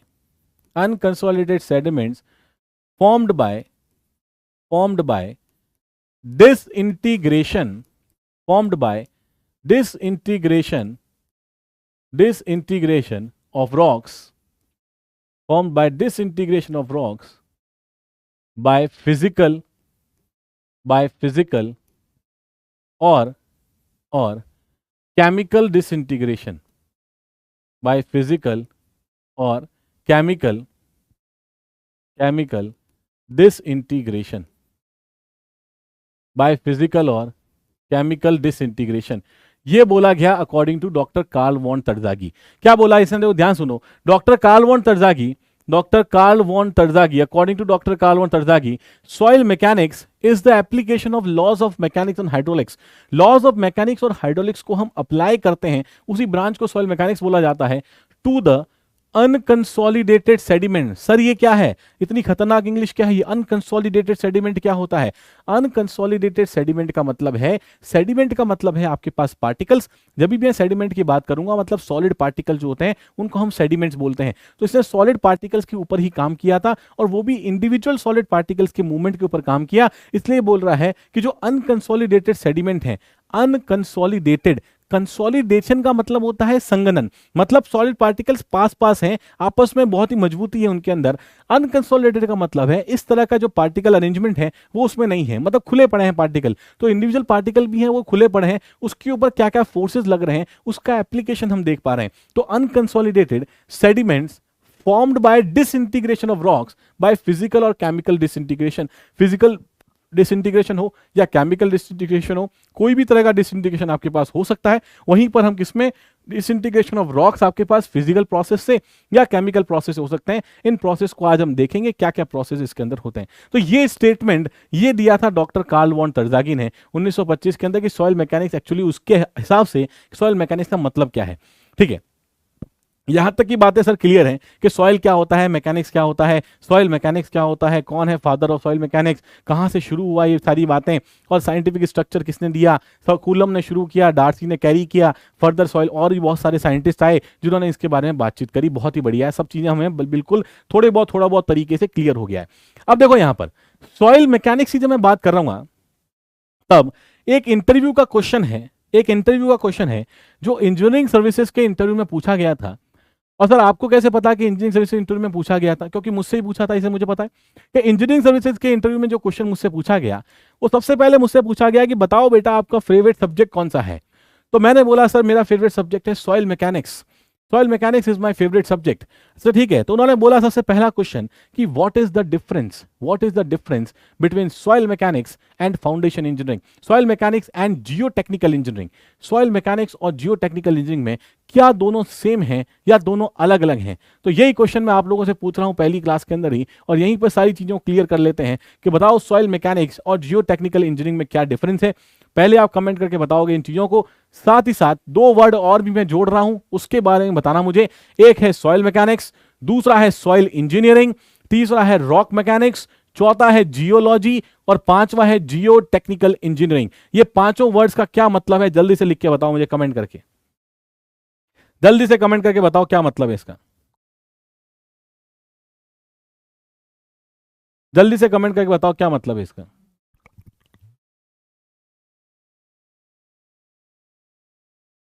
what is the meaning of this? ये जो पांच points मैंने आपको बताए हैं, क्या क्या points है सर? 5 पॉइंट्स मैंने क्या क्या बताए हैं कि एक तो हमारे पास हो गया soil mechanics, one is your soil mechanics, बहुत ही बढ़िया। दूसरा हमारे पास है सॉइल इंजीनियरिंग, दूसरा आपके पास है soil engineering. Third term is Jio technical engineering. Jio technical engineering क्या होती है? एक आपके पास हो जाएगा कि सर बता दो रॉक मैकेनिक्स क्या होता है, और एक टर्म है आपके पास जियोलॉजी। ये सारी टर्म आपस में जुड़ी हैं, ये सारी टर्म आपके जुड़ी हैं, तो इन सबका मतलब क्या है? तो सॉइल मैकेनिक्स जियो टेक्निकल इंजीनियरिंग सेम है, प्रिया कुमारी कह रही है सेम है, कोई कह रहा है डिफरेंस है। ऋषा कह रही है कि जियो टेक्निकल इंजीनियरिंग का मतलब होता है soil mechanics plus foundation engineering, उसका मतलब होता है जियो टेक्निकल इंजीनियरिंग। अच्छा, सॉइल मैकेनिक्स जैसे कि आपने बताया कि अपर पोर्शन ऑफ मेंटल है तो सॉइल मैकेनिक्स हो जाएगा। सेम है सर, ये जानने के लिए लेक्चर देख रहा हूं, बताओ देखो, देख रहे हो कुछ कुछ तो बहुत ही तेज हैं, कुछ कुछ हमारे पास। सौरभ जाओ, ये जानने के लिए देख रहे हो ना लेक्चर, अब बताते रहना क्या क्या जानना है आपको, क्या क्या मैं बताता हूं आपको, ठीक है, क्या क्या चीजें बताते हैं, तो ये जानो। तो सौरभ ये बात आपको जाननी है, क्या क्या आप देख रहे हो यहाँ पर कि सॉइल मैकेनिक्स को भी आपको पढ़ना है और सब चीजें पढ़नी है। In soil mechanics we study about behavior of soil, but in geotechnical we also study the shape। अच्छी बात है। Study of soil used for construction। अच्छा, सेम है, अलग अलग है, सेम है, कुछ लोग कह रहे हैं अलग है, कुछ लोग कह रहे हैं सेम है, अच्छी बात है। अब देखो किस तरह समझना ध्यान से। अब सारी सौरभ थे ना, हाँ सौरभ ध्यान समझना सब, इसके लिए आप क्लास में आए हो, तो ये मैं आपका, मेरा तो रिस्पॉन्सिबिलिटी है कि आप लोगों को बताऊं, ठीक है, तो मेरी रिस्पॉन्सिबिलिटी होगी कि मैं आपका बतानी है। प्रतीक कह रहे हैं कि soil mechanics is the science deals with forces and the behaviour, अच्छी बात है। Consist of soil mechanics and foundation engineering. चलो ठीक है, थोड़ा बहुत कंफ्यूजन है, मतलब कुछ लोग जो हैं, कुछ बच्चे थोड़े बहुत सही हैं, कुछ बच्चे थोड़े बहुत गलत भी हैं, क्योंकि एग्जैक्ट क्या है वो बता देता हूं आपको। एग्जैक्ट क्या, ये सारा मिथ जो है, सारा भ्रम जो है, इस भ्रम को खत्म कर देते हैं आज पूरी तरीके से, ताकि कभी इंटरव्यू में पहुंचो तो आप इस तरह की बातें बढ़िया तरीके से बता सको वहां पर। ठीक है, तो देखो सौरभ जा, देखना कि सॉइल मैकेनिक्स का क्या मतलब है। सौरभ जा, सॉइल मैकेनिक्स का मतलब हमारे पास यह होता है कि सॉइल मैकेनिक्स, जैसे मैंने आपको बताया कि soil mechanics is the branch of science, ये एक ब्रांच ऑफ साइंस है। This soil mechanics is the branch of science that deals with the different forces on soil, soil के बिहेवियर के ऊपर या सॉइल के ऊपर लगने वाले अलग अलग फोर्सेस को डील करता है, वो होता है आपके पास सॉइल मैकेनिक्स। तो soil mechanics is the branch of science that basically shows the nature and behavior of forces that are applied on the soil। जो अलग अलग तरह के नेचर या अलग अलग तरह की जो फोर्सेस आपके पास सॉइल के ऊपर लगते हैं, उसके बारे में बताता है। उस साइंस को, उस विज्ञान को हम बोलते हैं सॉइल मैकेनिक्स। सौरभ जा, क्लियर होगा? ठीक है सौरभ जा, वो बात क्लियर होंगी, आप क्लास में इसी वजह से आए थे तो आपको बता देते हैं, तो ये बात आपको क्लियर होगी। कमेंट करो बेटा, जल्दी से कमेंट करो, बताओ क्या ये बात क्लियर है कि सॉइल मैकेनिक्स को क्या बोलते हैं। तो सॉइल मैकेनिक्स आपके पास होता है इस basically the study of forces या एप्लीकेशन ऑफ फोर्सेस जो सॉइल के ऊपर लग रहे हैं, जो सॉइल के नेचर और बिहेवियर को बताते हैं। उस साइंस को, उस ब्रांच को बोलता हूं सॉइल मैकेनिक्स। ठीक है, सेकंड आपके पास होता है सॉइल इंजीनियरिंग। सॉइल इंजीनियरिंग जो है, सॉइल इंजीनियरिंग थोड़ा सा ब्रॉडर टर्म है। सौरभ जा, सॉइल इंजीनियरिंग जो है बेटा, वो थोड़ा सा ब्रॉडर टर्म है। ब्रॉडर का मतलब वाइड टर्म है, और वाइड टर्म का मतलब ये होता है कि इसके अंदर ना सिर्फ हम सॉइल के नेचर या बिहेवियर को बता रहे हैं, बल्कि उस पे लगने वाले फोर्सेस को भी बता रहे हैं। उसके साथ साथ जो सराउंडिंग कंडीशंस हैं, जैसे प्रेशर, टेम्परेचर, वेरिएशन, ये सारी चीजों को ध्यान रखते हुए हम वो सारी बातें करते हैं। मतलब along with the forces, behavior and nature, जब हम साइड कंडीशंस को भी इंक्लूड करते हैं, तब वो पूरा कहलाता है आपके पास सॉइल इंजीनियरिंग। सॉइल मैकेनिक्स जो है वो इंडिविजुअल सेडिमेंट्स की जब हम बात करते हैं, उस पर लगने वाले फोर्सेस की बातचीत कर रहे हैं, तब वो कहलाता है सॉइल मैकेनिक्स। सॉइल इंजीनियरिंग जो है वो बहुत ही बढ़िया, बहुत ही बड़ा क्वेश्चन है। सॉइल मैकेनिक्स जो आपके पास जो है वो बहुत ही वाइडर टर्म है, और उस वाइडर टर्म में हम क्या यूज कर रहे हैं कि अलॉन्ग विद द सॉइल के ऊपर लगने वाले फोर्सेस, उसके अलावा सराउंडिंग साइड कंडीशंस की भी बात करें तो हमारे पास होता है सॉइल इंजीनियरिंग। ठीक है सौरभ जा, यहां तक की बात पता चल गई होगी। तो देखो सॉइल मैकेनिक्स पता चल गई है सौरभ जा को, और सौरभ जा को सॉइल इंजीनियरिंग के बारे में पता चल गया है। अब हमारे पास नेक्स्ट है जियो टेक्निकल इंजीनियरिंग। इसके बारे में थोड़ी देर बाद में बात करते हैं। अब यहां पर आओ रॉक मैकेनिक्स के बारे में। रॉक मैकेनिक्स का मतलब क्या है? रॉक मैकेनिक्स का मतलब, जैसे नाम बता दिया इसने, कि यहां पर हम सिर्फ रॉक के बारे में बातचीत करते हैं। यहां पर shape and structure of rocks, या जो forces applied on the rocks, सिर्फ रॉक्स के ऊपर अप्लाई करने वाले फोर्सेस या रॉक्स के इक्विलिब्रियम, सिर्फ हम उसी के बारे में बातचीत कर रहे हैं, तो वो कहलाता है रॉक मैकेनिक्स। ये बहुत ही स्पेसिफिक टॉपिक है, बहुत ही छोटा टॉपिक है, जिसके बारे में बात करते हैं रॉक मैकेनिक्स के बारे में। इसका मतलब है यहां हम बाकी साइड कंडीशंस वगैरह को नहीं, यहां हम रॉक के ऊपर लगने वाले, रॉक से सॉइल बन जाएगा उसके बारे में नहीं, रॉक के ऊपर लगने वाले अलग अलग तरह के फोर्सेस, अलग अलग तरह की कंडीशंस, उसके बारे में हम बातचीत कर रहे होते हैं, तो उसको बोलते हैं हम रॉक मैकेनिक्स। क्लियर है? उसके बाद देखो जियोलॉजी का मतलब क्या है। जियोलॉजी का मतलब क्या है? जियोलॉजी का मतलब होता है सर कि जियोलॉजी का बेसिकली मतलब है it is the branch of science. ये वो विज्ञान की ब्रांच है, ये विज्ञान की वो शाखा है जिसके अंदर हम क्या पढ़ते हैं, जिसके हम पढ़ते हैं about the shape and formation of structure of earth.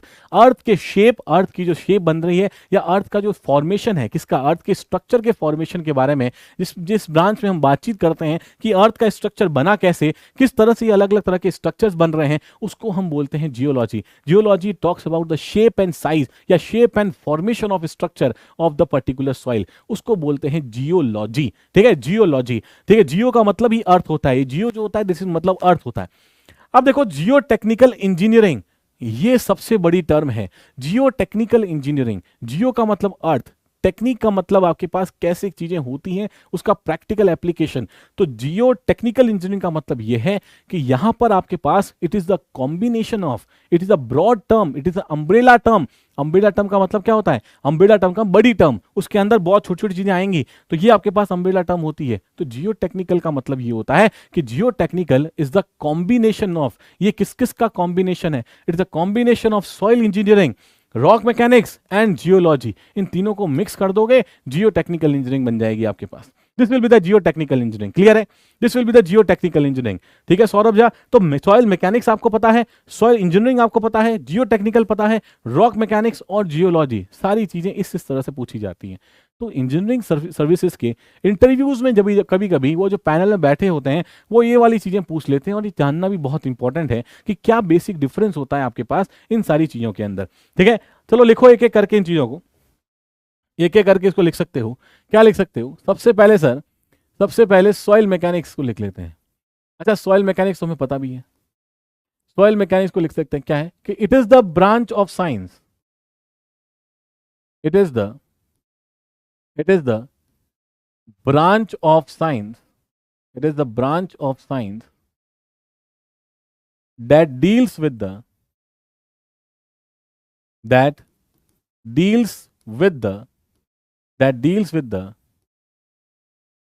application of forces, that deals with the application of forces and behavior of soils, that deals with the application of forces and behavior of soils, उसको बोलते हैं soil mechanics. ठीक है, और इसको और भी better way में तरजाकी की जो डेफिनेशन मैंने लिखवाई थी वहां से आप और डिटेल के अंदर घुस के देख सकते हो कि सॉइल मैकेनिक्स का मतलब क्या था। ठीक है, सॉइल इंजीनियरिंग का, सौरभ जा बेटा, सॉइल इंजीनियरिंग का मतलब क्या है? देखो, सॉइल इंजीनियरिंग का मतलब क्या है कि it is a broader term, ये एक तरह की ब्रॉडर टर्म, एक विस्तारित टर्म है, इसको बड़े बड़े टर्म में आप कह सकते हो। It is a broader term which includes, जो शामिल करती है किसको? which includes soil mechanics, and site conditions, which includes soil mechanics and site conditions around the soil or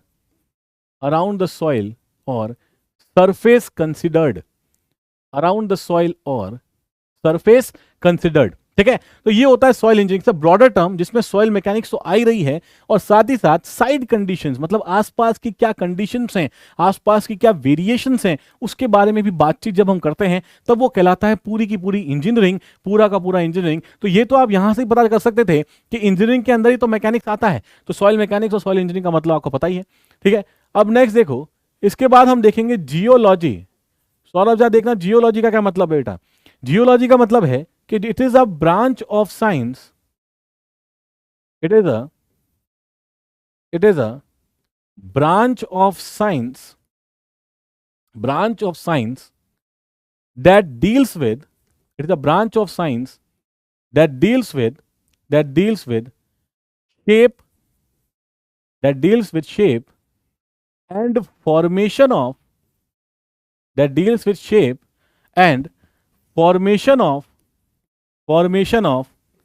structure of earth, shape और formation of structure of earth, earth के structure को कैसे form किया जाता है वो होता है आपके पास जियोलॉजी। अच्छा ठीक है सर, रॉक मैकेनिक्स क्या होता है? सर रॉक मैकेनिक्स क्या होता है? सौरभ जा बेटा समझना, रॉक मैकेनिक्स क्या होता है? रॉक मैकेनिक्स होता है कि it is a branch of science,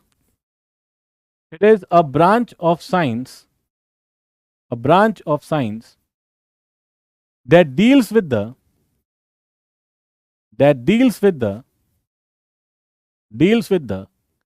nature,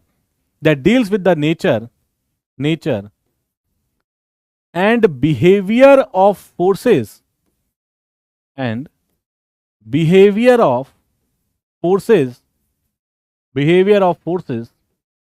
applied on the rocks, rock पे लगने वाले फोर्सेस का नेचर और बिहेवियर, उसके बारे में बातचीत करते हैं। ये होता है रॉक मैकेनिक्स। और फाइनली आपके पास होता है जियो टेक्निकल इंजीनियरिंग। कभी एमटेक करोगे आईआईटी वाईआईटी में जाके, जब एमटेक करोगे वहां पे जियो टेक्निकल इंजीनियरिंग शब्द बोला जाएगा बार बार, और एडवांस जियो टेक्निकल इंजीनियरिंग बोला जाता है क्योंकि यही आपके पास होता है। So it is the broader term, या it is an umbrella term, इसको बोला जाता है अम्ब्रेला टर्म। साथ साथ इंग्लिश भी सीखते जाओ थोड़ी छोटी सी, साथ साथ थोड़ी थोड़ी अंग्रेजी सीखते जाओ कि it is an umbrella term. Umbrella term का मतलब बड़ी ब्रॉड टर्म। तो कभी किसी के सामने मतलब ऐसे बोलने मजा आएगा कि ये क्या होता है, ये अम्ब्रेला टर्म है, तो सामने पूछेगा सर अम्ब्रेला टर्म क्या है, तो ठीक है ना, तो ये मजा आएगा इस तरह से बोलने में। और इंटरव्यू के अंदर भी ये वर्ड्स बहुत इंपॉर्टेंट होते हैं जो आप चूज करते हो। तो it is an umbrella term. Umbrella term का मतलब है कि जियो टेक्निकल इंजीनियरिंग जो आपके पास होती है, जियो टेक्निकल इंजीनियरिंग जिसके बारे में हम पूरे में बातचीत करेंगे, तो ये जो जियो टेक्निकल इंजीनियरिंग है इसके अंडर में क्या क्या आ रहा है सर इसके अंडर में आ रहा है, इसके अंडर में आता है आपके पास सॉइल इंजीनियरिंग। बिल्कुल सही बात है, सॉइल इंजीनियरिंग। पहली बात तो ये हो गई कि सॉइल इंजीनियरिंग आएगा, सॉइल इंजीनियरिंग। उसके बाद soil engineering, rock mechanics. Saurabh जा बेटा देखना, रॉक मैकेनिक्स सही लिख रहे हैं क्या हम लोग? एक हमारे पास है सॉइल मैकेनिक्स, रॉक मैकेनिक्स और जियोलॉजी इस सब का मिश्रण जो होता है उसी को हम बोलते हैं जियो टेक्निकल इंजीनियरिंग। तो सॉइल मैकेनिक्स मैंने आपको बता दिया, रॉक मैकेनिक्स हमने देख लिया और जियोलॉजी के बारे में देख लिया, इसको बोलते हैं जियो टेक्निकल इंजीनियरिंग। आई थिंक यहां तक की बातें क्लियर होंगी। अच्छा, एक नोट में एक पॉइंट और लिख लो, नोट के अंदर एक पॉइंट और लिख लो। कभी कभी ये डेफिनेशन में पूछ लिया जाता है, कभी जो आपको मैं समझा चुका हूं वैसे तो ये डेफिनेशन में कभी कभी पूछ लिया जाता है। आज से 3 या 4 साल पहले किसी जेई के एग्जाम में पूछा गया है, आपके नॉर्थ में नहीं साउथ की जेई के एग्जाम में कहीं पूछा गया है, वहां पर एक चीज पूछी गई थी इस तरह के डेफिनेशन के बारे में। तो डेफिनेशन भी देखो किस तरह से है। ये बोला गया था इसके अंदर ये बोला गया था कि सर आपके पास जो है the upper part of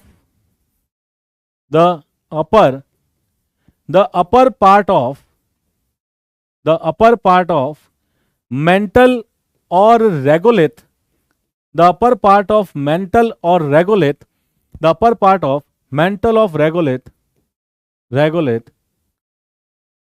in geology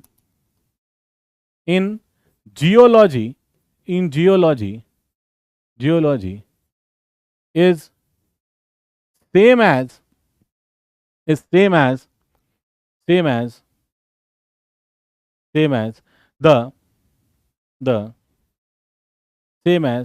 the part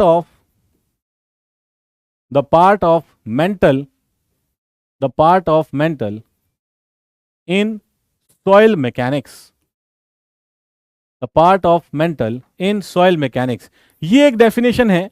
यहां से भी चीजें एक बार आपसे पूछ ली गई थी, क्या लिखा था कि the upper part of mental और रेगोलिथ, जो मैंने आपको वैसे भी समझा दिया है कि मेंटल और रेगोलिथ का जो ऊपर वाला पोर्शन है उसी को हम सॉइल बोलते हैं इन जियोलॉजी। तो अगर इसके अपर पार्ट को देखूं तो वो सेम होता है किसके जैसे, the upper part of mental in the soil mechanics, तो सॉइल मैकेनिक्स में जो मेंटल है वही वहां का अपर मेंटल है, वो दोनों आपका सेम है। तो कभी कभी एक बार ये पूछ भी लिया गया था, इस चीज को आपको ध्यान देना, ठीक है, ठीक है, ये चीज आपको ध्यान देना, ये भी डेफिनेशन में आपसे पूछ ली गई थी। तो ठीक है सर, यहां तक की बातें तो बढ़िया हैं, यहां तक की बातें तो क्लियर हो गई हैं कि फादर ऑफ सॉइल मैकेनिक्स कौन है, जियो टेक्निकल इंजीनियरिंग कौन है, क्या है सॉइल मैकेनिक्स, क्या है सॉइल इंजीनियरिंग, क्या है, ये सारी बातें हम लोगों ने यहां पर कर ली।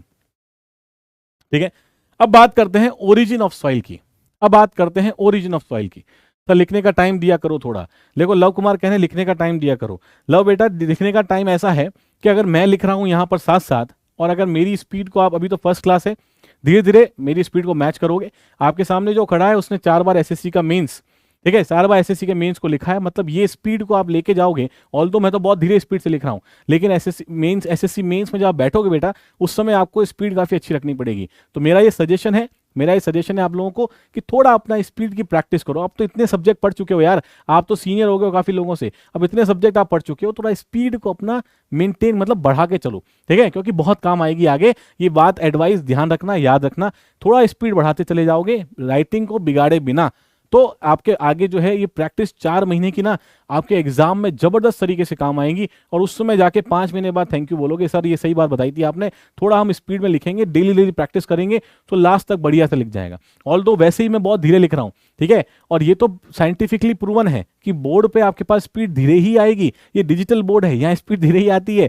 कॉपी के अंदर लिखोगे तो स्पीड तेज बनती है। पेन पेपर के बीच में जो फ्रिक्शन होता है, यहाँ पे फ्रिक्शन कम है इसके ऊपर, ठीक है, तो अगर मैं तेज लिखने की कोशिश करूंगा तो वर्ड फिसल जाएंगे। साइंटिफिक चीजें बेटा, ये तो चीजें पता है आपको, तो ठीक है, तो यहाँ पर फिसल जाएगा, मेरा पेन यहाँ पर फिसल जाएगा क्योंकि फ्रिक्शन कम है। आपके कॉपी और पेन के बीच का फ्रिक्शन थोड़ा कंपेरेटिवली ज्यादा होता है, ठीक है, वहां ज्यादा होता है, तो वहां बढ़िया लिख सकते हो तेज तेज स्पीड के अंदर।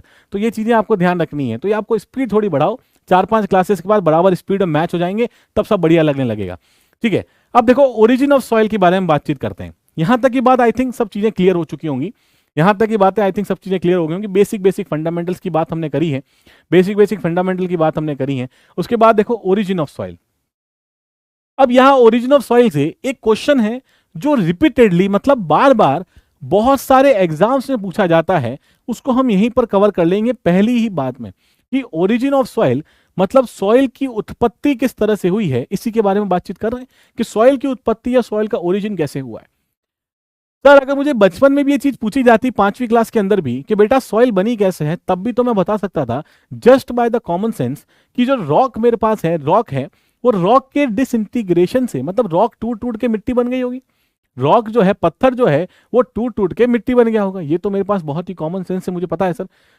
यही कॉमन सेंस हम यहां पर यूज भी करने वाले हैं साथ साथ, कि ओरिजिन ऑफ सॉइल का मतलब होता है सॉइल की उत्पत्ति होती कैसे है। सॉइल की उत्पत्ति होती है बाय डिसइंटीग्रेशन ऑफ रॉक्स।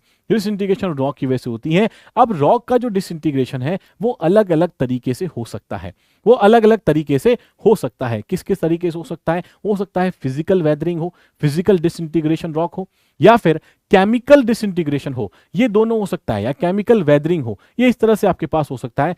अब फिजिकल वेदरिंग में क्या क्या आता है, केमिकल वेदरिंग में क्या क्या आता है, इसके बारे में बातचीत अब थोड़ी देर बाद में करेंगे। लेकिन उससे पहले ये समझो कि एक साइकिल होती है जिसको बोला जाता है पीडोजेनेसिस साइकिल। क्या बोला जाता है? Paedogenesis cycle. पीडो का मतलब होता है अर्थ, जेनेसिस का मतलब होता है ओरिजिन या बर्थ, ठीक है, मतलब उत्पत्ति कहां से हुई, तो ओरिजिन का मतलब जेनेसिस और पीडो का मतलब अर्थ। तो पीडोजेनेसिस मतलब अर्थ की उत्पत्ति, यहां मैं अर्थ बोल रहा हूं, इसका मतलब पूरी पृथ्वी में समझ लेना। अर्थ मतलब होता है मिट्टी, मिट्टी के बारे में बातचीत कर रहा हूं। सॉइल मैकेनिक्स में अर्थ को हम मिट्टी मान के चलेंगे। तो जहां पर भी मैं वर्ड बोलूंगा अर्थ, वहां आपको समझ के क्या चलना है, वहां आपको समझ के चलना है कि मिट्टी के बारे में बातचीत हो रही है। तो पीडोजेनेसिस मतलब होता है अर्थ का फॉर्मेशन, मतलब मिट्टी का फॉर्मेशन किस तरह से हुआ, उसकी पूरी साइकिल को बोलते हैं पैडोजेनेसिस साइकिल, ठीक है। तो यहां पर सबसे पहला पॉइंट ही हम ये लिख देंगे, क्या लिख देंगे, the formation of soil, the formation of soil is explained by pedogenesis cycle,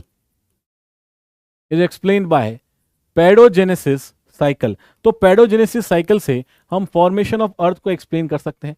पेडो का मतलब क्या होता है?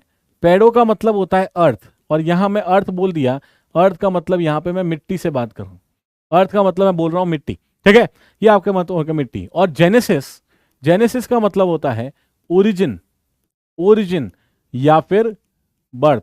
ओरिजिन या बर्थ मतलब इसकी उत्पत्ति, इसकी क्या बात करें, इसकी उत्पत्ति के बारे में बात करें, कैसा पैदा हुई है अर्थ, ठीक है, उसके बारे में बातचीत हो रही। तो मिट्टी या ओरिजिन की बात हो रही है, तो पेडोजेनेसिस साइकिल आपके पास होती है। इसी पेडोजेनेसिस साइकिल को जियोलॉजिकल साइकिल भी बोला जाता है। क्या बोला जाता है? This paedogenesis cycle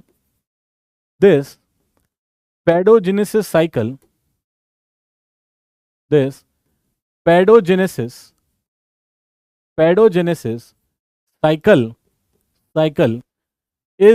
also known as geological cycle. इसको हम जियोलॉजिकल साइकिल भी बोल देते हैं। क्या बोल देते हैं इसको, जियोलॉजिकल साइकिल। तो ये बार बार एग्जाम में ये क्वेश्चन आपसे पूछा जाता है कि according to geological cycle, according to pedogenesis cycle, बताओ क्या होता है, किस तरह से होता है। अच्छा सर ये तो बता दिया आपने कि पैडोजेनेसिस साइकिल होती है कुछ और जियोलॉजिकल साइकिल ही उसको बोलते हैं, तो होती क्या है ये तो बताया नहीं अभी तक। तो देखो साइकिल होती किस तरह से, और ये साइकिल तो आपको पता भी है किस तरह से होती है। देखो यहाँ पर क्या होती है, सबसे पहले इरोजन। इरोजन का क्या मतलब है, इरोजन को आप बोल सकते हो वेदरिंग भी। क्या बोल सकते हो, इरोजन को ही हम बोलते हैं वेदरिंग। मतलब ये है वेदरिंग, देखो वेदरिंग का क्या मतलब होता है, वेदरिंग का मतलब या इरोजन का मतलब या एब्रेशन का मतलब होता है जब सरफेस आपका क्या होता है, surface because of certain forces, कुछ फोर्सेस की वजह से जब आपका जो सरफेस है वो सरफेस घिसने लगता है, तब उसको बोलते हैं वेदरिंग।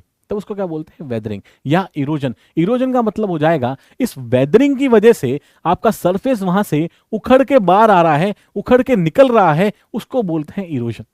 तो लगभग एक ही चीज है, इरोजन या फिर वेदरिंग की बात हो रही है, तो इरोजन या वेदरिंग, इरोजन या वेदरिंग। ठीक है, उसके बाद ट्रांसपोर्टेशन। ट्रांसपोर्टेशन का मतलब अब उखड़ के बाहर तो आ गया, तो दो चीजें हो सकती है कि एक तो वहीं पर रह जाए और दूसरा कहीं चला जाए, परिवहन हो जाए, उसका ट्रांसपोर्टेशन हो जाए। तो ट्रांसपोर्टेशन मतलब ट्रांसपोर्टेशन आपके पास इस तरह से आ जाएगा। नेक्स्ट आपके पास हो गया डिपोजिशन। नेक्स्ट हो जाएगा डिपोजिशन। बिल्कुल सही बात है सर, डिपोजिशन का मतलब है एक जगह इकट्ठा हो जाना। देखो सौरभ जी बता रहे हैं इरोजन, ट्रांसपोर्टेशन, डिपोजिशन, अपीवल। बिल्कुल सौरभ आप एक्टिव हो, अच्छा लग रहा है मेरे को। तो सौरभ ने बताया कि डिपोजिशन होता है। अब यही पढ़ने तो सौरभ यहाँ आया था कि आपके पास इरोजन के बाद ट्रांसपोर्टेशन होगा, ट्रांसपोर्टेशन के बाद डिपोजिशन होगा, और फिर जैसे सौरभ ने बोल दिया कि यहाँ फाइनली आपके पास आएगा अपहीवल। अपहीवल, ये अपहीवल होता है यहां पर, this is known as upheaval. तो ये चार आपके पास प्रोसेसेस होते हैं। क्या होते हैं सबसे पहले सर, पहला होता है वेदरिंग, इरोजन और वेदरिंग। दूसरा आपके पास हो गया ट्रांसपोर्टेशन। तीसरा फिर प्रोसेस होगा आपके पास डिपोजिशन, और फोर्थ प्रोसेस होगा आपके पास अपहीवल। सर ये बातें तो ठीक है कि इरोजन का मतलब तो आपने बता दिया कि उखड़ना वहां से वेदरिंग की वजह से। अब वेदरिंग फिजिकल हो सकती है, वेदरिंग केमिकल हो सकती है, इरोजन हो सकता है, ये सब हमें पता चल रहा है यहां से। तो वेदरिंग हुआ, वेदरिंग होने के बाद ट्रांसपोर्टेशन। ट्रांसपोर्टेशन की वजह से हो सकता है कि आपने वेदरिंग की वजह से जो पार्टिकल पास में पड़े वो एक जगह रुके हुए हो, या फिर वहां से किसी ट्रांसपोर्टिंग एजेंट, परिवहन कारक की वजह से एक जगह से उठे और दूसरी जगह चले गए, एक ही जगह से उठे और दूसरी जगह चले गए। अब वो परिवहन कारक क्या क्या हो सकते हैं, एयर हो सकता है, वाटर हो सकता है, ग्रेविटेशन हो सकता है, ग्लेशियल हो सकता है, उसके बारे में बातें हम डिटेल में भी करेंगे। लेकिन समझो कि उठ के वहां से चले गए, यहां तक की बात हो गई। उसके बाद डिपोजिशन। डिपोजिशन का मतलब होता है एक जगह इकट्ठा हो जाना, एक जगह डिपॉजिट हो जाना, वहां पर रख जाना, रुक जाना। तो मान लो डिपॉजिट हो गया इधर, जैसे आप बैंक में पैसा डिपॉजिट करते हो, क्या बैंक में क्या करते हो, पैसा डिपॉजिट करते हो, इसका मतलब पैसा वहीं रुक गया, पैसा वहीं रुक गया, बैंक में जमा हो गया। तो यहां डिपोजिशन का मतलब जमा हो जाना होता है वहां पे। डिपोजिशन के बाद अपहीवल। अपहीवल का मतलब होता है टीला बन जाना। ऐसे अगर एक के ऊपर एक, एक के ऊपर एक सॉइल बन जाएगी तो ऐसे टीला बन जाएगा आपके पास। क्या बन जाएगा, ऐसा टीला बन जाएगा, तो वो होता है अपहीवल। अपहीवल का मतलब क्या होता है, देखो लिख लेता हूं यहां पर, टीला, टीला बन जाना, ये होता है अपहीवल आपके पास। ठीक है, this is known as the upheaval. अब इसको ध्यान से समझना है यहां से, अब इसको ध्यान समझना हुआ क्या है। हुआ यह है कि सर एक पहाड़ी थी इस तरह से, ये पहाड़ी थी और ये कुछ ग्राउंड था ऐसे, ये पहाड़ी थी, ये ग्राउंड था, ये हमने बोल दिया this is the mountain, this is the mountain, ये एक पहाड़ है, ये एक पहाड़ है, माउंटेन है। अब इस माउंटेन से क्या हुआ, इस माउंटेन या इस रॉक से, ठीक है, इस रॉक से हुआ क्या, इस रॉक से आपके पास अलग अलग तरह के पार्टिकल्स जो हैं, इस रॉक से अलग अलग पार्टिकल्स जो हैं, वो पार्टिकल्स टूटे वेदरिंग की वजह से, वेदरिंग के टूटे और ये पार्टिकल्स यहां पे आए। ठीक है, इस तरह से आपके पास पार्टिकल हैं, इसको बोला जाता है इरोडेड सॉइल। वो सॉइल जो इरोड हुई है, वो सॉइल जिसका इरोजन हुआ है, उसको बोलते हैं इरोडेड सॉइल्स। तो ये हो गया क्या आपके पास, इरोडेड सॉइल्स। हो सकता है कोई भी फोर्सेस लगे हों, किस तरह के बल लगे हों, उसकी वजह से आपके पास क्या हुआ हो, इरोजन हुआ हो, तो ये इरोडेड सॉइल्स हो जाती हैं। अब इस इरोडेड सॉइल के बाद क्या होगा, इन इरोडेड सॉइल को किसी ने उठा के यहां पर आगे कर दिया, आगे कर दिया, तो अब यहां पे जो जमा हुई हैं ये आपके पास हो जाएंगी ट्रांसपोर्टेड सॉइल्स। ये आपके पास क्या हो जाएंगी सर, ये हमारे पास हो जाएंगी, these will be your transported, transported soils. ये आपके पास हो जाएंगी sir, these are your transported soils. बिल्कुल सही है। अब इन ट्रांसपोर्टेड सॉइल्स को ही फर्दर क्या हो गया है, ट्रांसपोर्टेशन के बाद एक जगह जाके जम गई हैं, जमा हो गई हैं, इसको बोल देते हैं हम, ये यहाँ पे जमा हो गई हैं सॉइल सारी, तो this is your deposition of soil. तो ये पार्टिकल्स क्या हुए, यहां जम गए, तो यहां आपके पास आ गया, this is basically deposition of soil या डिपॉजिटेड सॉइल। जो सॉइल डिपॉजिट हो चुकी है उसको बोलते हैं डिपॉजिटेड सॉइल। तो इसको मैं डिपॉजिटेड सॉइल ही लिख देता हूं, ज्यादा बढ़िया है आपके लिए। ठीक है, डिपॉजिटेड मतलब वहीं पर डिपॉजिट जमा हो गई है, तो डिपॉजिटेड सॉइल इसको बोलते हैं डिपॉजिटेड सॉइल। बिल्कुल सही बात है सर। अब फर्दर, अब सॉइल डिपॉजिट होते होते एक टीला बना देगी, सॉइल डिपॉजिट होते होते इस तरह से एक टीला बना देगी, इस तरह से, तो इसको बोलते हैं अपहीवल। इसको बोलते हैं क्या, इसको बोलते हैं अपहीवल। तो इसी के अंदर पार्टिकल्स हैं बहुत सारे, इसी के अंदर पार्टिकल्स हैं बहुत सारे, इसी को बोल देंगे हम upheaval of soil. Upheaval of soil, soil का बन गया है टीला, सॉइल का बन गया है टीला। तो ये आपके पास एक ट्रांसपोर्टेशन, ये आपके पास बेसिकली पूरा प्रोसेस होता है, and this is the complete process of paedogenesis cycle या जियोलॉजिकल साइकिल, इसी को बोला जाता है। तो इसी को मैं लिख सकता हूं सर ऊपर, इसी को मैं बता सकता हूं कि this is your geological cycle only. This is the geological cycle जो चलती रहती है फर्दर, जो आगे चलती रहती है, बढ़ती रहती है, इस तरह से बढ़ती रहती है। क्लियर है यहां तक? ये आपके पास ओरिजिन ऑफ सॉइल का सबसे पहला पॉइंट है जो एग्जाम में बार बार पूछा गया है कि पेडोजेनेसिस साइकिल बता दो क्या होती है, और ये भी पूछा गया है कि जियोलॉजिकल साइकिल क्या होती है, ये भी बता दो। तो जियोलॉजिकल साइकिल में पूछा किस तरह से जाता है क्वेश्चन आपसे पूछा जाता है कि ये सीक्वेंस बता दो। ये 4 पॉइंट आपको लिख रखे होंगे, इरोजन, इरोजन के बाद ट्रांसपोर्टेशन, ट्रांसपोर्टेशन के बाद डिपोजिशन, डिपोजिशन के बाद अपहीवल। ये एक लाइन लिख दी। सेकंड ऑप्शन ये हो सकता है अपहीवल, ट्रांसपोर्टेशन, डिपोजिशन, इरोजन, या इस तरह से आपको अलग अलग टर्म्स में पूछा जाता है, ऑर्डर पूछा जाता है, पहले कौन सा बाद में कौन सा। तो ये ऑर्डर आपको याद रखना है, इसीलिए ये जो है बहुत ज्यादा इंपॉर्टेंट भी हो जाता है, क्योंकि काफी सारे एग्जाम में पूछ लिया गया है, और कोई बहुत बड़ी चीज नहीं है, कोई भारी कॉन्सेप्ट नहीं है। ठीक है भाई, कोई भारी कॉन्सेप्ट नहीं है। ठीक है, तो यहां तक की बातें सर क्लियर है, यहां तक की बातें क्लियर है कि जियोलॉजिकल साइकिल होता क्या है।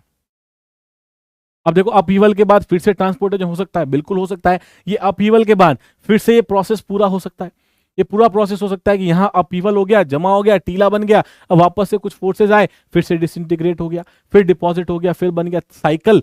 साइकिल का मतलब क्या है, साइकिल का मतलब है चलता रहेगा, ये गोल गोल घूमता है। जीवन एक चक्र है, जीवन भी तो साइकिल है। जीवन मतलब जीवन और मृत्यु के बीच में साइकिल चलता रहता है। मरने के बाद फिर से पैदा हुए, पैदा होने का फिर मर गए, फिर मर गए, फिर पैदा हो गए। 7-8 जन्म ले लिए आप लोगों ने। ये चौथे जन्म में आपने सोचा कि एसएससी जेईई की तैयारी करता हूं, अब गवर्नमेंट एग्जाम की तैयारी करूंगा। ठीक है, तो अब साइकिल का मतलब होता है एक पूरा रोटेशन चलता जा रहा है, लगातार चलता जा रहा है, दैट इज योर साइकिल। तो ऑब्वियसली अपहीवल के बाद क्या होगा, मोहम्मद अखरुज्जमान। अच्छा, तो ये देखो बेटा, ये इसका मतलब ये होता है इसके बाद भी वापस से आपके पास क्या होगा, वापस से आपके पास पूरा साइकिल इस तरह से फॉलो होगी। ठीक है, तो ये चीजें भी आपको ध्यान रखनी है। This is the origin, this is the origin. अब देखो यहां पर फर्दर, अब फर्दर यहां तक की बात हमें क्लियर हो गई सर, कि यहां तक की बातें क्लियर हैं कि ओरिजिन ऑफ सॉइल क्या होता है, या सॉइल का ओरिजिन पेडोजेनेसिस साइकिल से होता है। अब यहां पर देखो कि जो सॉइल फॉर्मेशन होता है, this is by the process of disintegration of rock. Disintegration का मतलब क्या है सर, जैसे मैंने बताया था आपको, जैसे मैंने आपको चीजें बताई हैं, क्या बताई है मैंने, कि कोई भी वर्ड पढ़ते हो उसका मतलब पता होना चाहिए, फिर भाषा मैटर नहीं करेगी। डिसइंटीग्रेशन, सर बचपन में हमने पढ़ा था इंटीग्रेशन एंड डिफरेंशिएशन, गणित के अंदर, मैथ्स के अंदर, इंटीग्रेशन एंड डिफरेंशिएशन। इंटीग्रेशन का मतलब होता है जोड़ना, इंटीग्रेशन का मतलब क्या होता है, जोड़ना, पास में लेके आना। डिसइंटीग्रेशन का मतलब क्या है, डिसइंटीग्रेशन का मतलब है उसको तोड़ना। तो अगर रॉक जो है, रॉक का डिसइंटीग्रेशन होगा, मतलब अगर रॉक टूटेगी, ठीक है, किसी भी तरीके टूट सकती है, फिजिकल की वजह से, केमिकल की वजह से, तब वो बनाएगी सॉइल। तो यहां पर हम आगे बात करेंगे, यहां हम बात करेंगे फॉर्मेशन ऑफ सॉइल की, यहां हम बात करेंगे, अब ओरिजिन की हमने बात कर ली, अब हम बात करेंगे फॉर्मेशन ऑफ सॉइल के बारे में। तो देखो सर, फॉर्मेशन ऑफ सॉइल क्या होता है, फॉर्मेशन ऑफ सॉइल 2 तरीके से हो सकती है, जो मैंने आपको बताया। The soil is formed by, the soil is formed by, अब ये वर्ड आप सबको समझ में आ गया है, चाहे आप हिंदी से पढ़ रहे हो या इंग्लिश से पढ़ रहे हो। The soil is formed by disintegration of rocks. Soil is formed by disintegration of rocks. ये बात तो क्लियर है, बिल्कुल सर क्लियर है। अब ये जो डिसइंटीग्रेशन होता है, ये जैसे कि मैंने आपको बताया दो तरीके से होता है। अब इसके डिटेल के अंदर जाते हैं कि किस तरह से, दो तरीके से क्या क्या देखा है हमने और किस तरह से होता है, उसके बारे में बातचीत करते हैं। तो पहला हो गया soil is form by disintegration of rock. अब ये जो डिसइंटीग्रेशन है, डिसइंटीग्रेशन ऑफ सॉइल्स का disintegration can be performed, disintegration of soils can be performed by, किस वजह से हो सकता है? Can be performed by physical disintegration, can be performed by physical disintegration, और सेकंड हो गया आपके पास केमिकल डिसइंटीग्रेशन, केमिकल डिसइंटीग्रेशन। अच्छा, जिन बच्चों ने इसको वेदरिंग से पढ़ रखा है, तो उसको परेशान होने की जरूरत नहीं है, क्योंकि इसी को हम वेदरिंग भी बोलते हैं। ऐसा नहीं है कि आपने गलत पढ़ रखा है, तो ये वेदरिंग भी हो जाएगी। तो केमिकल वेदरिंग या फिजिकल वेदरिंग, केमिकल वेदरिंग या फिजिकल वेदरिंग, दोनों ही आप देख सकते हो, तो ज्यादा परेशान होने की रिक्वायरमेंट नहीं है। तो disintegration can perform by physical weathering and chemical weathering, दोनों तरीके से आप इसको देख सकते हो। ठीक है, अब बढ़ते हैं डिटेल के अंदर कि क्या होता है फिजिकल वेदरिंग या फिजिकल डिसइंटीग्रेशन। फिजिकल डिसइंटीग्रेशन या फिजिकल वेदरिंग किस तरह से होती है? सर ब्रेक दे दीजिए। ब्रेक किस बात का? टाइम हो गया है, 7:30 हो गए। अच्छा, क्या 1.5 घंटे की क्लास में पता ही नहीं चल रहा है 1.5 घंटा कब निकल गया है ना? तो इस 1.5 घंटे की क्लास को थोड़ा चेंज करना पड़ेगा, ये तो अच्छी बात नहीं है। अभी तो हम शुरू ही नहीं हुए, अभी तो रॉक टूटी ही नहीं, मिट्टी बनी नहीं, तो सब पढ़ेंगे क्या? कुछ पढ़ ही नहीं पाएंगे हम। 1.5 घंटा तो बहुत जल्दी हो गया है। इस समय करते क्या हो वैसे? खाना वाना खाते हो क्या? इस ब्रेक में करते क्या हो? जल्दी से कमेंट करके बताओ एक बार, जल्दी से कमेंट करके बताओ, इस ब्रेक में क्या करते हो आप लोग? खाना वाना खाते हो, चाय पीते हो, घूमने आते हो? डिसइंटीग्रेशन ऑफ रॉक होगा ना, यही तो लिखा है। अच्छा, यहाँ पर बिल्कुल ऊपर लिख दिया तो एक ही तो बात है, डिसइंटीग्रेशन। चलो ठीक है, बिल्कुल बिल्कुल। तो इरोजन एंड डिसइंटीग्रेशन सेम होता है क्या? बिल्कुल सेम है। दीपक दुबे कह रहे हैं हम कुछ नहीं करते हैं इस वाले ब्रेक में, तो ये आपका ब्रेक खत्म कर देते हैं, फिर इस वाले ब्रेक को समाप्त कर देते हैं कल से, क्योंकि ब्रेक में आप कुछ करते नहीं हो। सब्जी लेने जाते हैं सर, देखो कुछ नहीं करता सर। सर कंटिन्यू करिए, चाय पीते हैं, चलो चलो, मतलब ऐसा ही नॉर्मल चीज़ है। माइंड को तो मैं फ्रेश कर दूंगा, आयुष टेंशन मत लो, माइंड को तो फ्रेश कर दूंगा, मैं खुद ही कर दूंगा माइंड को फ्रेश। ठीक है, चाय पीते हैं बना के, चाय वाय क्या पीना है, चलो ठीक है। खाना खाते हो, हाँ लगातार पढ़ा दिया करो, ये होता है ना विवेक साहब, ये बात है, ये बिल्कुल सही बात है। ठीक है, तो अभी आज तो छोड़ को याद नहीं, आज तो पैटर्न इस तरह का है कि 1.5 घंटे बाद ब्रेक देना है आपको, तो आज तो ब्रेक देते हैं इसको 15। चलो आ जाओ वापस से, 8 बजे वापस से क्लास शुरू करेंगे। लेकिन इसके बाद ये जो छोटा आपको देख रहा हूँ मैं, लगभग माइंड फ्रेश करना, ये छोटी मोटी चीज़ें करते रहते हो, तो ये सब तो हम कर लेंगे आपके। ठीक है, तो इसको ब्रेक को खत्म करते हैं। पूरा 3 घंटे का बढ़िया से क्लास पढ़ेंगे, इफेक्टिव क्लास पढ़ेंगे, 3 घंटे 3.5 घंटे जो भी है। हाँ, चाहिए सारा दिन, ये होती ना बात, ये होता है जुनून। अब देखो 4 महीने बाद एसएससी है, ऐसा पढ़ा देंगे, खत्म कर देंगे बढ़िया तरीके से। इस ब्रेक को कल से खत्म करते हैं फिर, चलो ठीक है। हाँ चलो ठीक है, फिर अभी मिलते हैं वापस से नेक्स्ट बजे, 8 बजे मिलते हैं वापस से, 8 बजे शार्प। चाय वाय पी के जो भी करना है करो, जल्दी से करो। उसके बाद 8 बजे वापस से मिलते हैं और क्लास को फिर कंटिन्यू करेंगे, ठीक है ना? और कल से ये ब्रेक का काम मैं बात करता हूँ, कल से ब्रेक खत्म करेंगे, इसको कोई रिक्वायरमेंट नहीं है। सॉइल मैकेनिक्स 3.5 घंटे नहीं पढ़ी तो क्या पढ़ा फिर जिंदगी के अंदर। चलो ठीक है, okay, thank you so much, मिलते हैं नेक्स्ट क्लास का भी 8 बजे। Thank you so much.